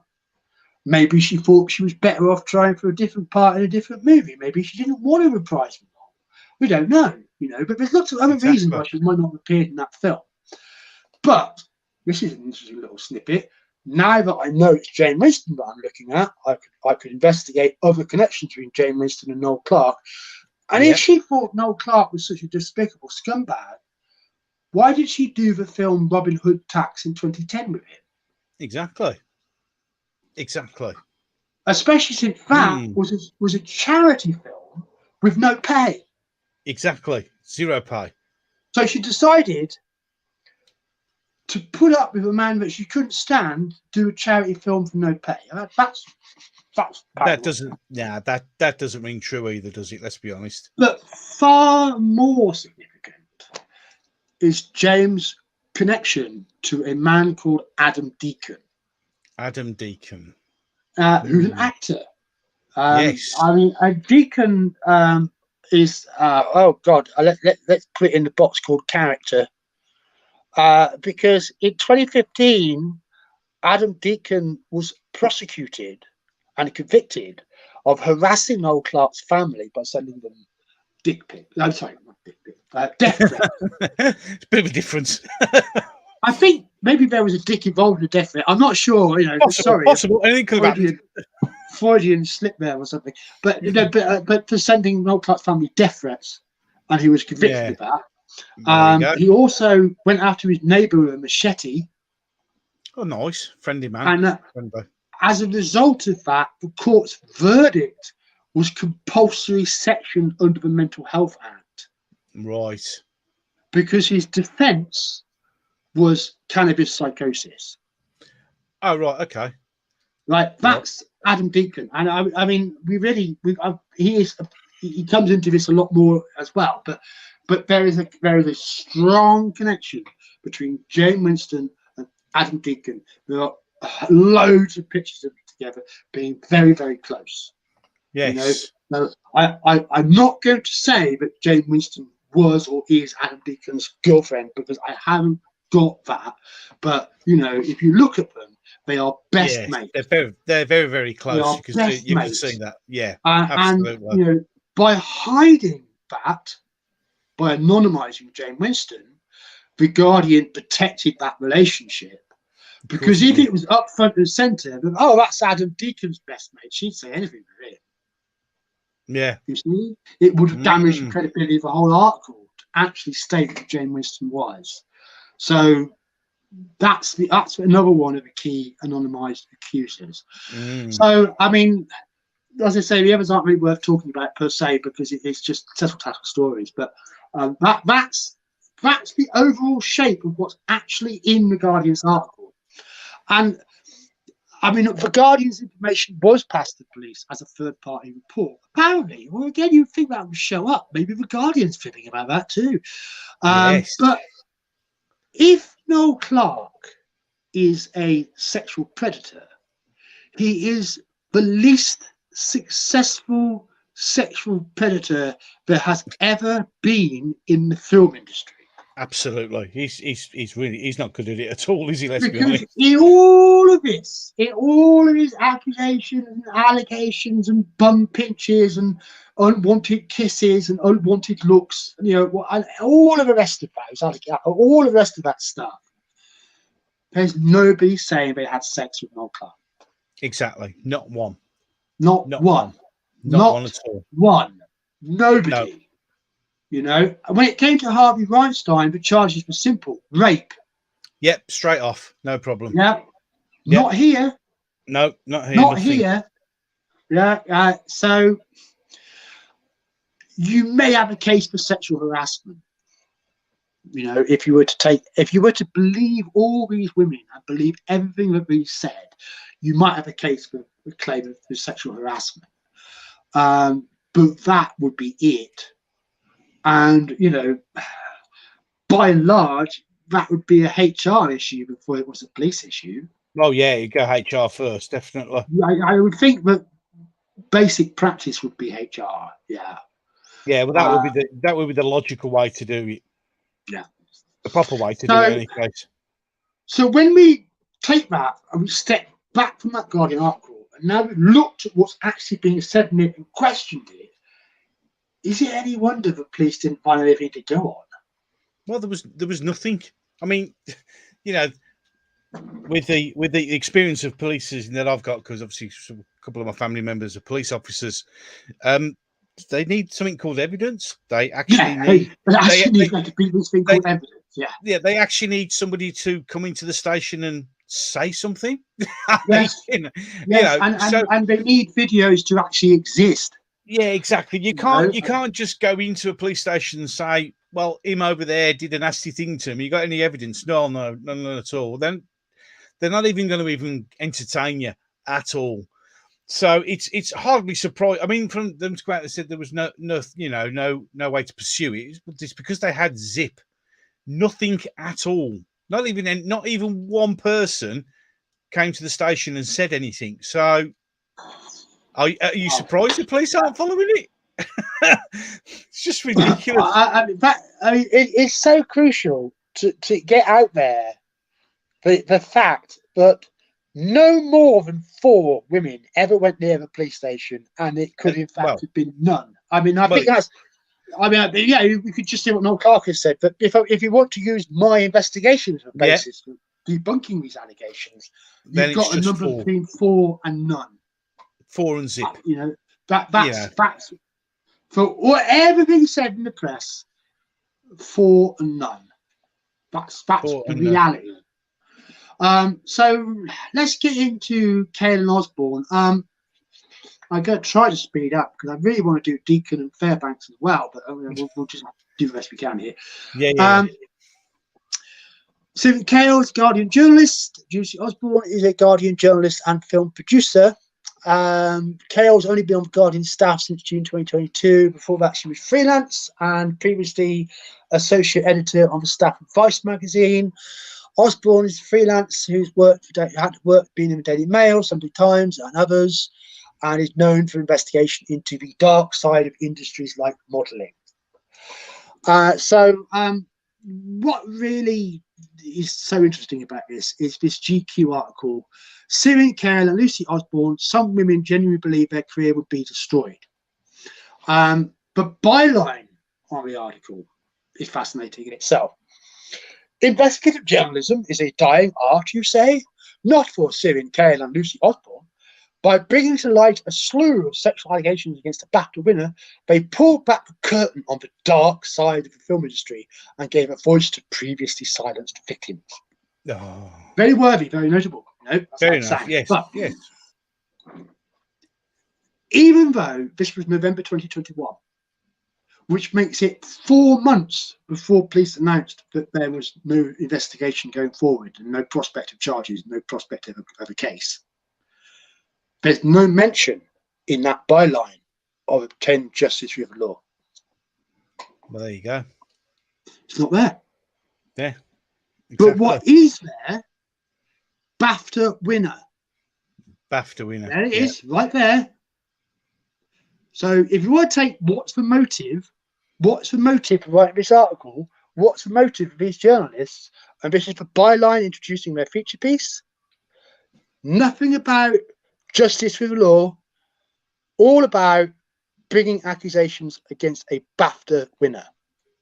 So it's BAFTA, right there. BAFTA. Right there. Yeah. Yeah. Voices to previously silenced. Who's been silenced? How? Yeah. Names. Yeah, exactly. Evidence. They don't seem to have silenced any of these women. Well, no. No evidence for any of them have ever had legal action taken against them by Noel Clarke. Nope. No mention of a non-disclosure agreement, so any attempt to bind their hands or prevent them saying what we want to say. Yeah. In what way were they silenced? Not silenced because the Guardian wasn't writing an article until now. That's not being silenced. That's just the Guardian deciding to write a story. But, you know, you've got your voice in free society. You can raise your voice at any time. And where was all this stuff before the Guardian article came out? You know, who's really silenced who? Well, yeah, exactly. Doesn't seem like Noel Clarke silenced anyone. But hey, you know, let's move along. Yeah. I mean, what we can say is, okay, fair enough. Jason Mazur, Noel Clarke's business partner, did try ringing around some of the women to say, please don't talk to this Guardian journalist. Yeah. But if I mean that could be made to look like trying to pressure them not to speak out. Yeah, I mean I can get that. Yeah. But equally, it could be looked at differently, you know. But if Mazur knows that it's a hit piece and that they're being persuaded to persuaded to take part in a hit piece, you know, that's a totally different motive. He's trying to protect his friend from the malicious allegations. Absolutely. So you can see that in two ways as well, you know. Yeah. But I would see it much more favourably if 20 women had gone to the police. Well, yeah, exactly. You know, that would have shown grit, determination, believing in your own accusation, believing, you know, being sincere about wanting to see justice, that I would have taken that much more seriously. But with no women between 40, no women going to police, and Maz is trying to go around talking to some of them and saying, please don't do this. Yes. It doesn't look. Yeah, it doesn't look as conclusively silencing as the framing suggests. You could put that another way. Of course you could.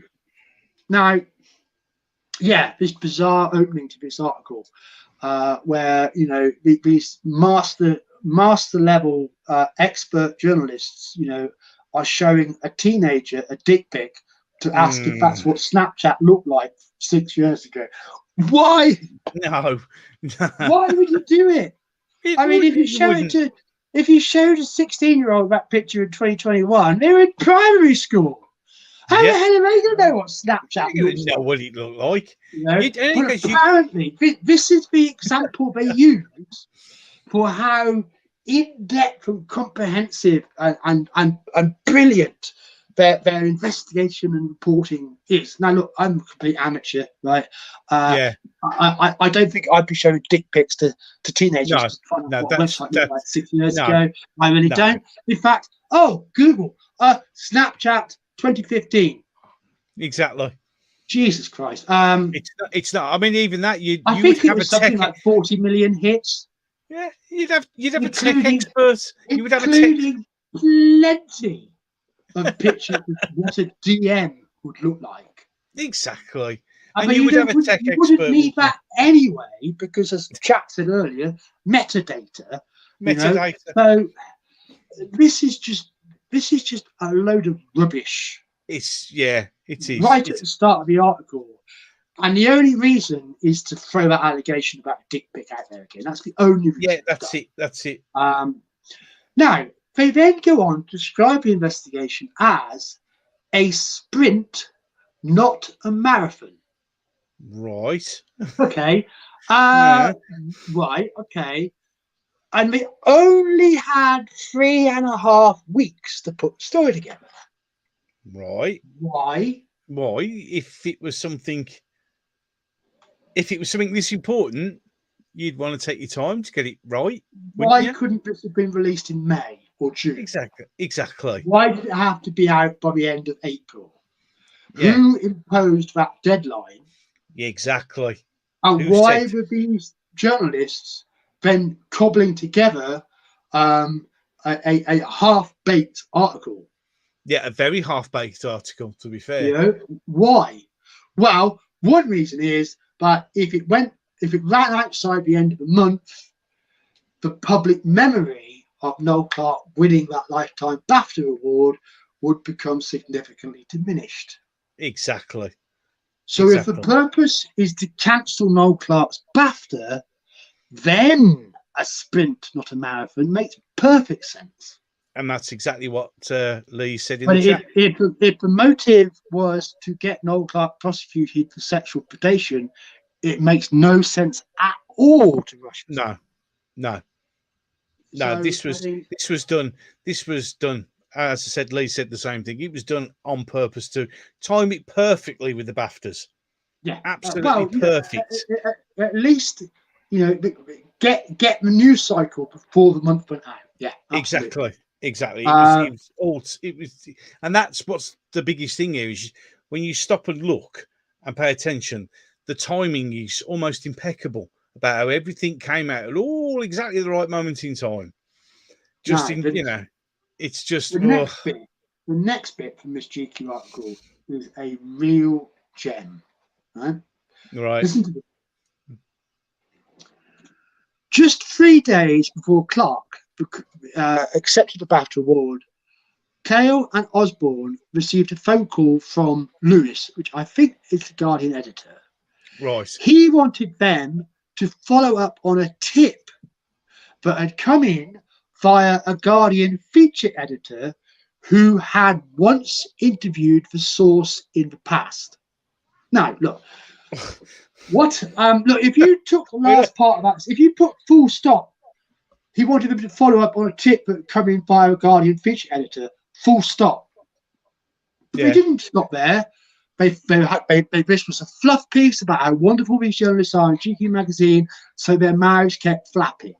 Yeah, absolutely. Who had once interviewed the source in the past, meaning that the source for this whole story has previously had a Guardian feature article.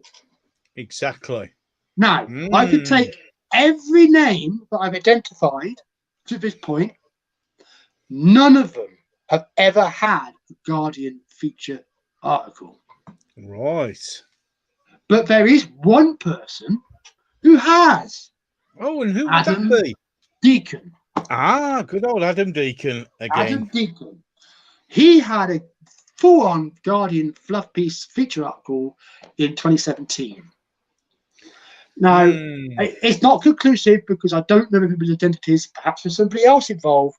But here is somebody with very serious animus against Noel Clarke. Again, convicted for harassing his family, convicted for death threats, convicted for chasing his neighbour with a machete, forcibly section of the Mental Health Act for cannabis psychosis. Yeah. Right. This guy had a feature article. So what's the chance that Adam Deacon, who, by the way, was spitting fire on social media as soon as he heard that Noel Clarke was getting the award, rang up the Guardian and was the actual origin of this whole thing? Pretty good. Pretty good. Pretty good. And certainly not non-zero.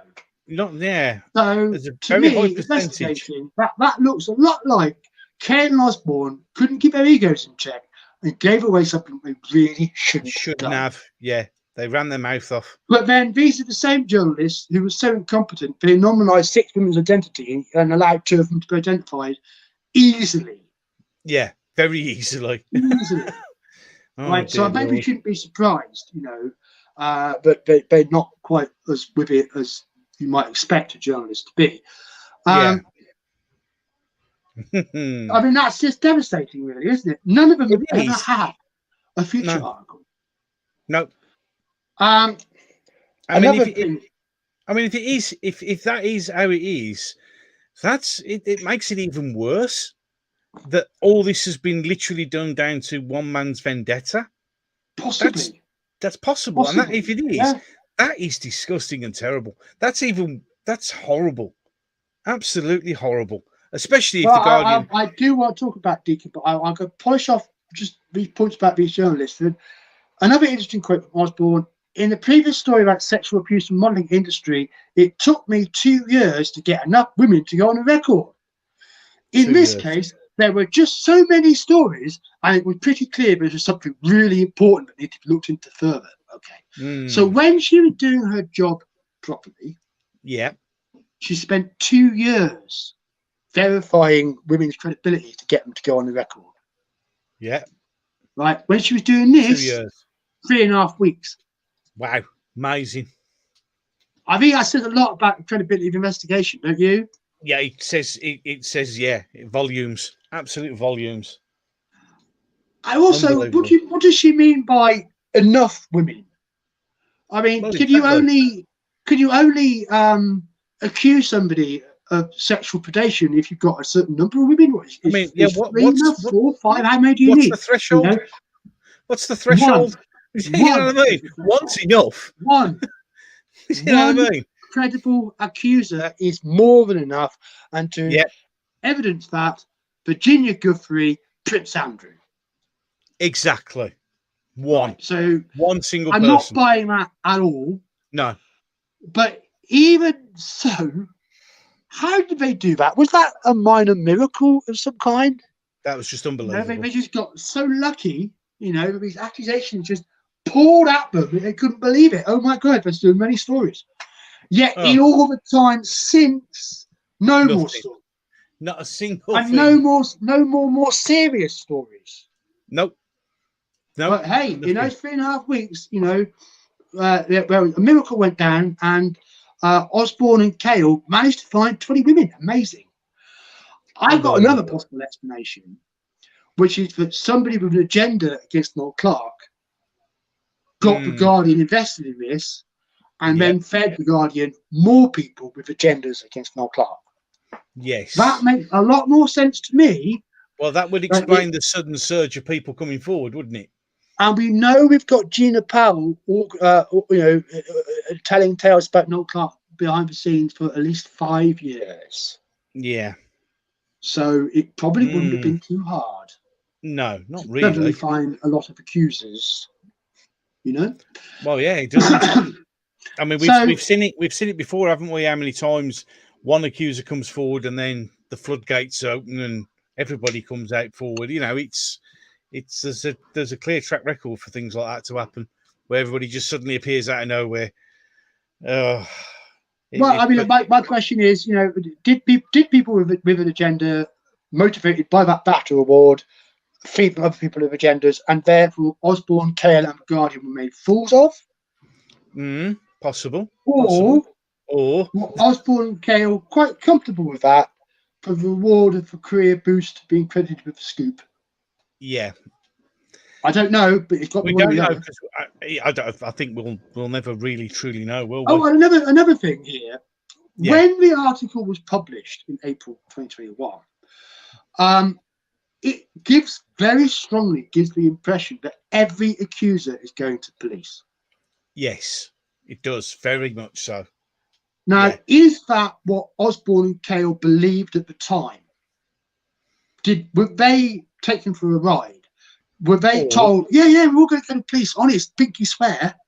Yeah. And then the Guardian puts the story out, and then suddenly, hey, we got what we want. Yeah. And funny, I know when I actually went to the police. So I can certainly see why the Guardian is facing legal action by Noel Clarke. Yes, absolutely. I mean, yeah. Yeah, because I think this whole article, frankly, looks like a massive mistake. To put out a story outing an industry abuser, of course it wouldn't be. Of course not. Of course not. You should damn well do it properly, and this clearly was not done properly. No, It talks about evidence, text, phone calls, emails, videos, images, as well as first, second, and third-hand allegations from victims, whistleblowers, and witnesses. Excuse me, a second-hand, a third-hand allegation. Exactly. That means you're talking about somebody with no direct knowledge. No, nothing at all. A second-hand accuser would be somebody who could say, such and such told me this happened to them. Yeah. A third-hand accuser would be such and such told me, but such and such told her that such and such thing happened to them. And that then becomes hearsay. Oh, a third-hand allegation is absolutely into hearsay.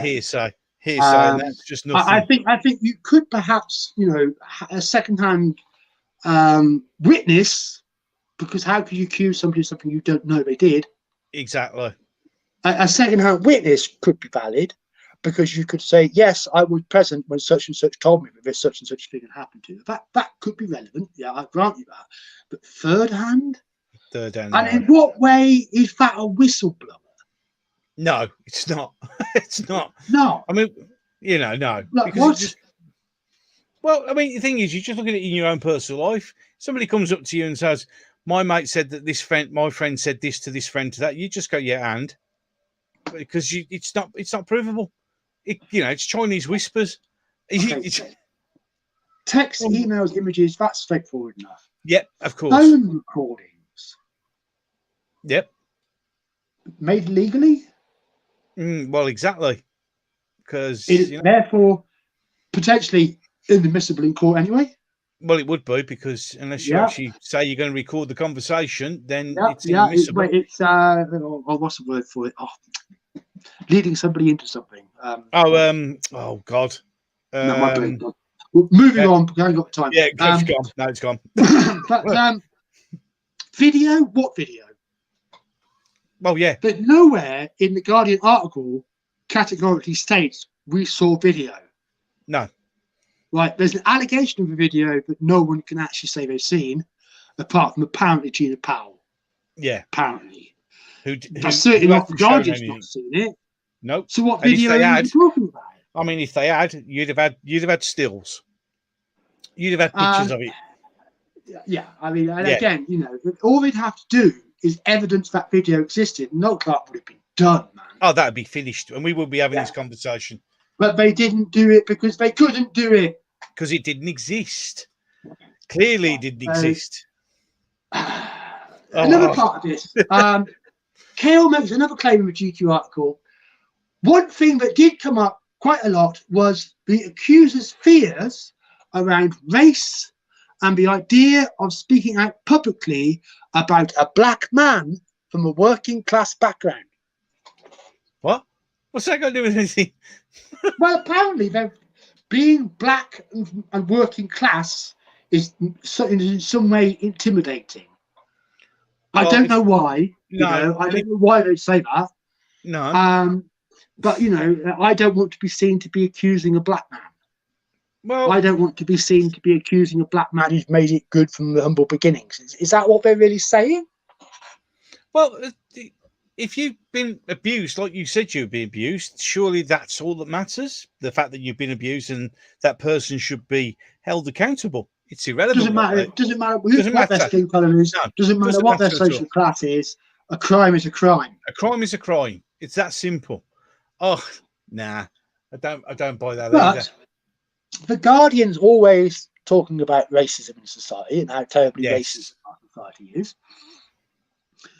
But it's platforming white females speaking against a black working class man. Who's more privileged?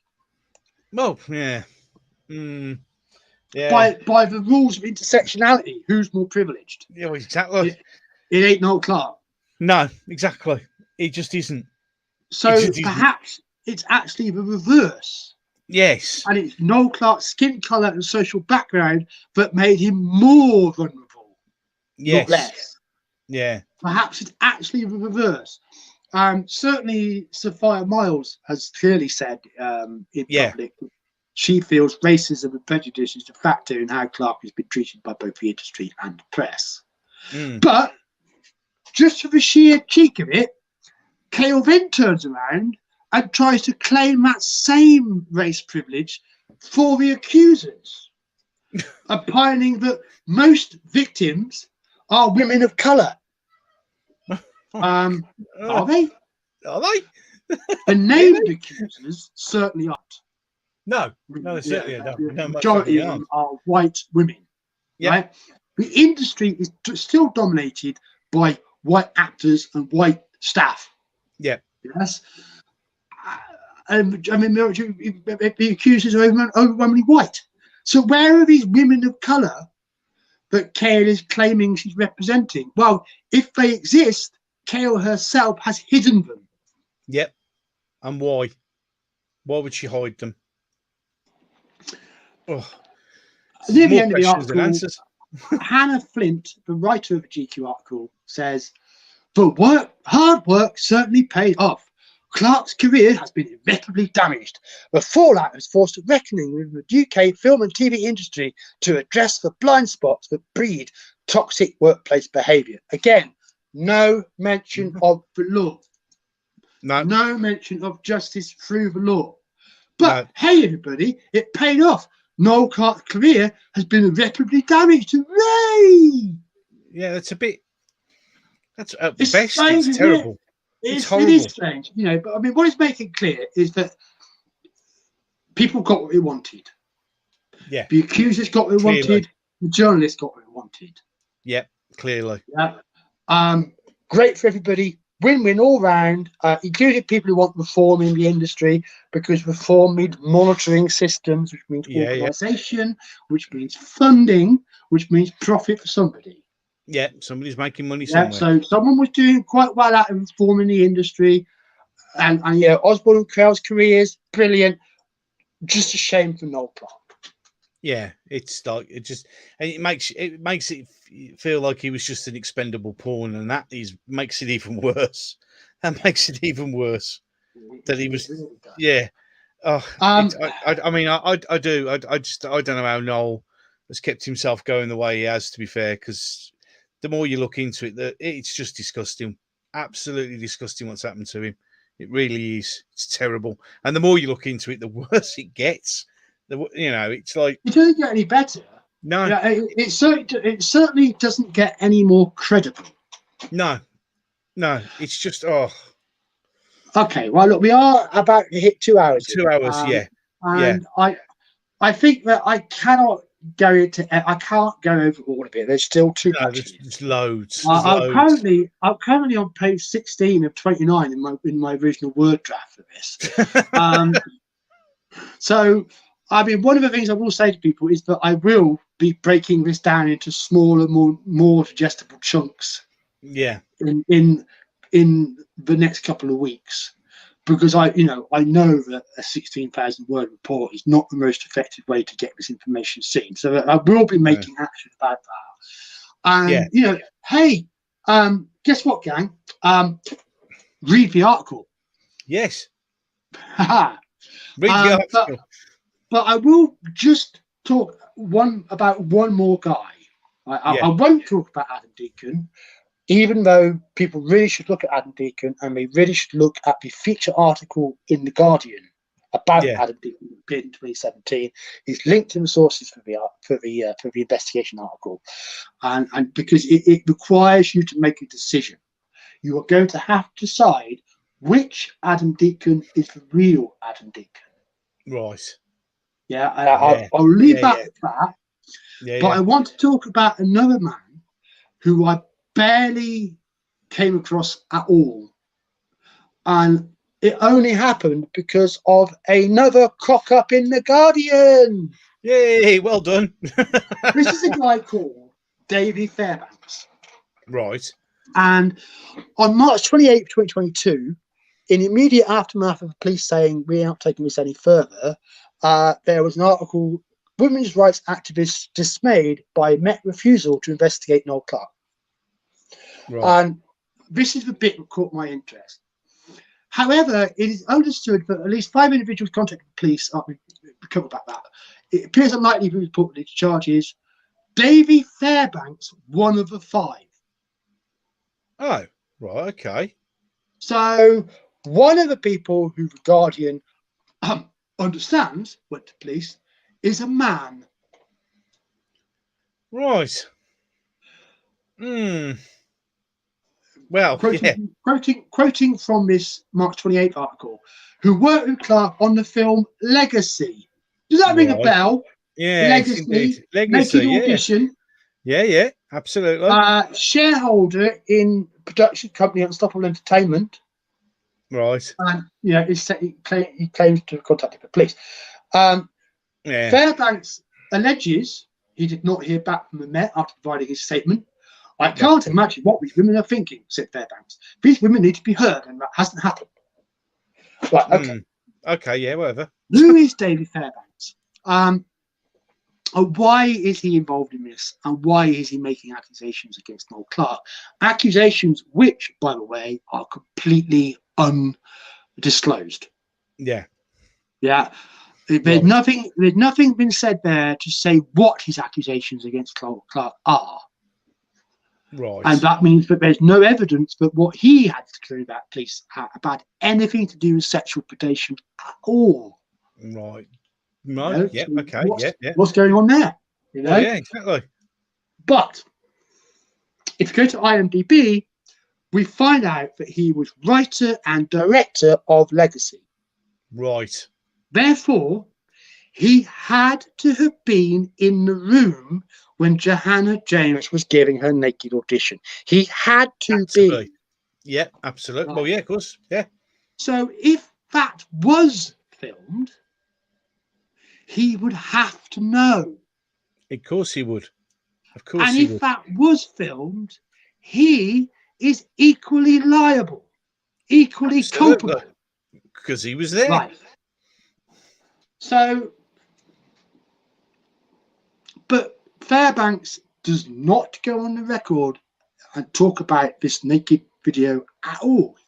Strange. You know, he could, if Powell's claims were true, he would know Powell's claims were true. Yeah. He could categorically say Powell's claims were true, and it would demolish one of Noel Clarke's key lines of defense. Of course, he could easily do that, but he does not. So, well, there's 2 explanations for that. Either it's because he's just as guilty as Noel Clarke, and the Guardian is covering for him. Yep. Or because he knows it's not true. But he's not going to say that because he's not going to demolish Gina Powell's credibility. And without that particular story, Gina Powell's credibility is just gone. Yeah, blown out of the water. But not only that, Gina Powell will be exposed as somebody who gaslighted Johanna James to turn her against her friends. Which would, if that video does not exist, then that is what Gina Powell did. If that video did exist, different story. But Fairbanks is right in the middle of it. Yep, exactly. And I've got to speculate a little bit. Yeah. But is it possible that there is some kind of business sour grapes potentially with Fairbanks and Noel Clarke's company in the same way that the Guardian admits there's business sour grapes between Powell and Noel Clarke? Yeah, is that possible? Well, I think it is possible. Yeah, absolutely. And you know, does that also mean that the presumption that it was 20 women who talked in the original Guardian article was false? Was it actually 19? Was one of them hidden because they were actually a man? A man. And exactly. 19 women plus one man is not such a good headline. No, of course it's not. And if Fairbanks could be a hidden woman, could Adam Deacon be another? Of course. Well, yeah, it's possible. Absolutely. Which would then make it 18 women, but really 2 men. Yeah. The questions just don't stop. Yeah. They just don't stop. Question after question after question. But you know, I almost didn't discover this guy. It was just chance that I read that particular article and that particular paragraph. But suddenly, here is a player who's right in the middle, and who must have direct knowledge himself that could either confirm or destroy the credibility of the primary female accuser. Exactly. Kind of significant. Very significant, I would say. I think Davy Fairbanks should be asked some tough questions. Yes, he should definitely. I think he owes people the answers to those tough questions. Yeah, he does. And I think all of these accusers do. Because I think, you know, I'm going to sum up here, Gobby. I'm not calling anyone a liar because I don't know that for a fact, right? No, exactly. I've got some serious questions, and I think they're very valid serious questions, right? But you know, there is still a benefit of a doubt, right? Yeah. So I don't want anyone to think that my investigation as an ordinary bloke just doing my best to put together this puzzle with all these pieces of public information is proof that these women are all liars or something like that. Because no, I don't think we can say that. No, we can't. But you know, with how things have gone down, they need to be properly scrutinized and challenged, and not just allowed to waltz away having done this to Noel Clarke. Exactly. Because that is unjust. It is wrong. Unjust. Yeah. And if the question is, can there be justice for Noel Clarke? Proper scrutiny and accountability of his accusers absolutely must be part of this. Absolutely. Absolutely. And that 100%. Is what I have tried to do. And I've taken it as far as I can. Yeah. While staying, as far as I'm concerned, on the right side of the line of defamation. Yeah. Keeping it as opinion and questions. Yes, exactly. Yes. Yep. But absolutely. This, in terms of Doctor Who fandom, I mean, the way I feel about it is that Noel Clarke has been through absolute hell. Oh, God, yeah. Absolutely. Absolute hell. Noel Clarke is one of us. Yep. He's a member of the Doctor Who family. Yep. And we want him back. Yeah, I agree. I second We want him back. We want him back on the convention circuits. We want it so that he can meet his fans again. We want it so that he can step forward into a brighter future. Now that, you know, it's quite clear that, you know, he's not going to be he's not going to be proven guilty in the eyes of the law.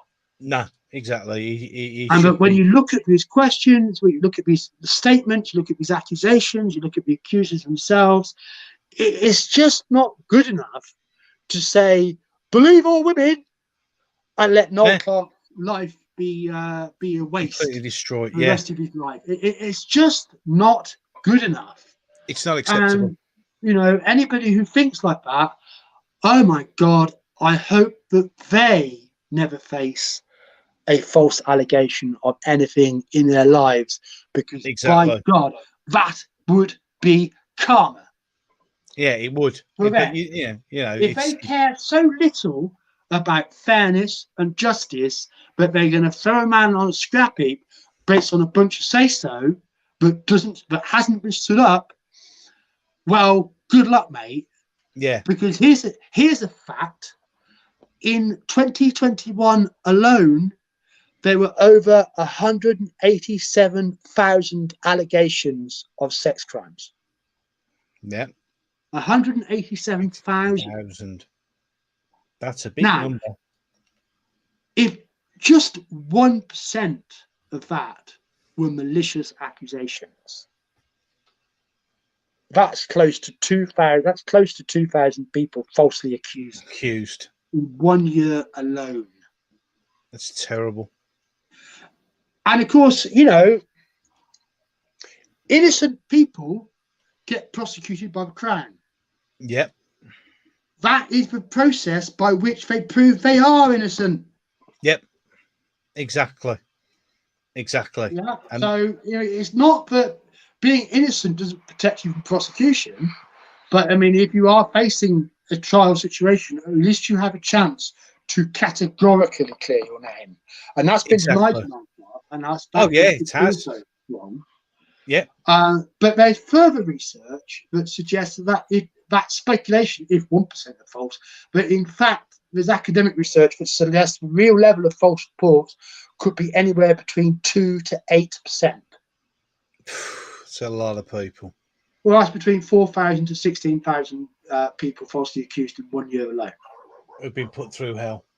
Now you take 20 people telling a joint narrative to the Guardian and put it in, even at 1% false accusation, those 20 people are barely 1% of that. Yeah. So is it credible that a bunch of people could come together and level false accusations when facing the real level of false accusations in society? It's got to be running at least 2,000 a year. False accusations, but mostly men. Mostly men, yeah. Could Noel Clarke have been just one of those men in 2021? The answer is hell yes. Of course he could have been. Hell yes, he could have been. And until we get to the real bottom of this, that remains a distinct possibility. Yeah, absolutely. And it's not out of order to think that 20 people could come together to tell tall tales for their own reason. To get revenge. Yeah. Also, for whatever reason. I think what I would say Noel Clarke is guilty of is not changing quickly enough as society changed around him. Yeah. And I think he's also guilty of not being able to get out from under it once his past was weaponized against him. Yeah. Yeah. I think, he's a cheeky laddie. Yeah, he does banter. And, as he himself admits, he's told sexual jokes and stuff. He's been a bloke, and if you look at interviews he's done over the years, I mean, you can clearly see that about him, but that doesn't make him a sexual predator. And it certainly doesn't make him irredeemable. No, absolutely doesn't. So, we've got to think about Noel now. We've got to think about our responsibility to do right by him as Doctor Who fans. Yep. To get these questions asked, to get this other side of his story considered and seen. Yep, absolutely. And, look forward to the day when Noel Clarke is liberated from what he can't say because he's suing these organisations, he can't talk about anything that might come up in trial. Of course. Because he could prejudice for trial. Yeah. So exactly. I mean, God, the stuff that man's had to live with, I can't imagine what it must be like. He must be bursting wanting to tell people what's really his side of it. Of course. But the day will come. Yep. When that will happen. Yes. And I have a very strong feeling that the full picture would just obliterate this narrative that's been made against him. And when that day comes, for us as Doctor Who fans, we will need to consider, did we do the right thing by him when the time was right to do right? Absolutely right. I think it was perfectly legitimate to wait for the police to investigate. I think that's perfectly legitimate not to prejudge. Yes. No problem with that whatsoever. But we're beyond that point now. Yeah, we certainly and it's quite clear that the media has got no interest in sticking up for Noel Clarke and telling his side of his story. No. So if they're not going to do it, who else will do it? Well, the answer is you. Yes. A slot. At least something. If you believe Noel Clarke is at least potentially innocent, if you believe that there is at least a credible benefit of the doubt, then you should do something to help this man out, get above the parapet, raise your voice, and say something. And I think I will call that the conclusion. Now, bit of a wrap up. How's the feedback from chat? How's the feedback from you? The chat's been brilliant, absolutely brilliant. And believe it or not, we only had one attempt at someone being stupid. Oh, unbelievable, and that was it. Just the one, just the singular, just the one. Okay, I'm quite stunned. Try, yeah. But the chat's been brilliant. Personally, I think we've got the information out there. It's been eye-opening for a lot of people. A lot of people in the chat are kind of go, "Oh, really? Oh, wow. Oh, okay." So we may have opened a few more eyes, and hopefully those who watch it back on YouTube will have their eyes open as well. Which would be frankly, very nice. I'm as amazed by this as anybody else because I didn't know what I was going to find when I started this out. No. And 16 months ago, I would never have imagined I would be spending weeks investigating this. Because I would never have thought it was my responsibility. I don't see myself as somebody who particularly invested in celebrity, and I certainly wouldn't see myself as doing something like that for Noel Clarke. But then I would have expected the media to be doing that for me. And they have no interest. And I've done it because I've had to do it. Yes, absolutely. Because when you know that you have the ability to do something, and you know it should happen, but you don't see anybody else doing it, that's when you've got to step up. Yes. But again, it isn't about me, it's about Noel Clarke and about justice for Noel Clarke. And I've only been able to, get into some of the points which are in the article. So please read it. Well, Matthew Pound has just put it was a fab piece of investigative journalism, John. Oh, thank you very much. And Lee's put, I've always stood by him, obviously Noel Clarke, from the start. Innocent until proven innocent is the benchmark of a just and civil society. It is also the law, which is very, very true. Yes, it is. Very, very true.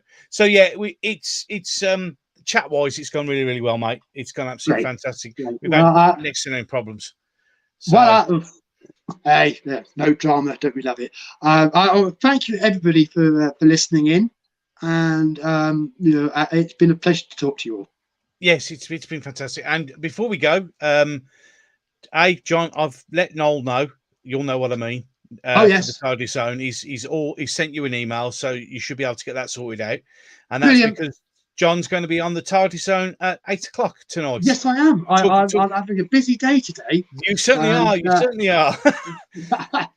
I better have a fresh cup of tea before my voice gives out. So, that's a good idea. I shall say goodbye now. Thank you, Gobby. Yes. Brilliant no to be worries. on your channel again. It's been great, mate. Thanks for that. Until next time. Next time. And for everybody in the chat, thank you so much. Sorry, Jade, someone's just joined us. We're closing down. So you'll have to catch up. Right then. So don't forget to catch John at 8 o'clock on the Tardy Zone with Noel. Thanks for all of your input. As thinking just puts on here, it's certainly been an eye opener, so that's good.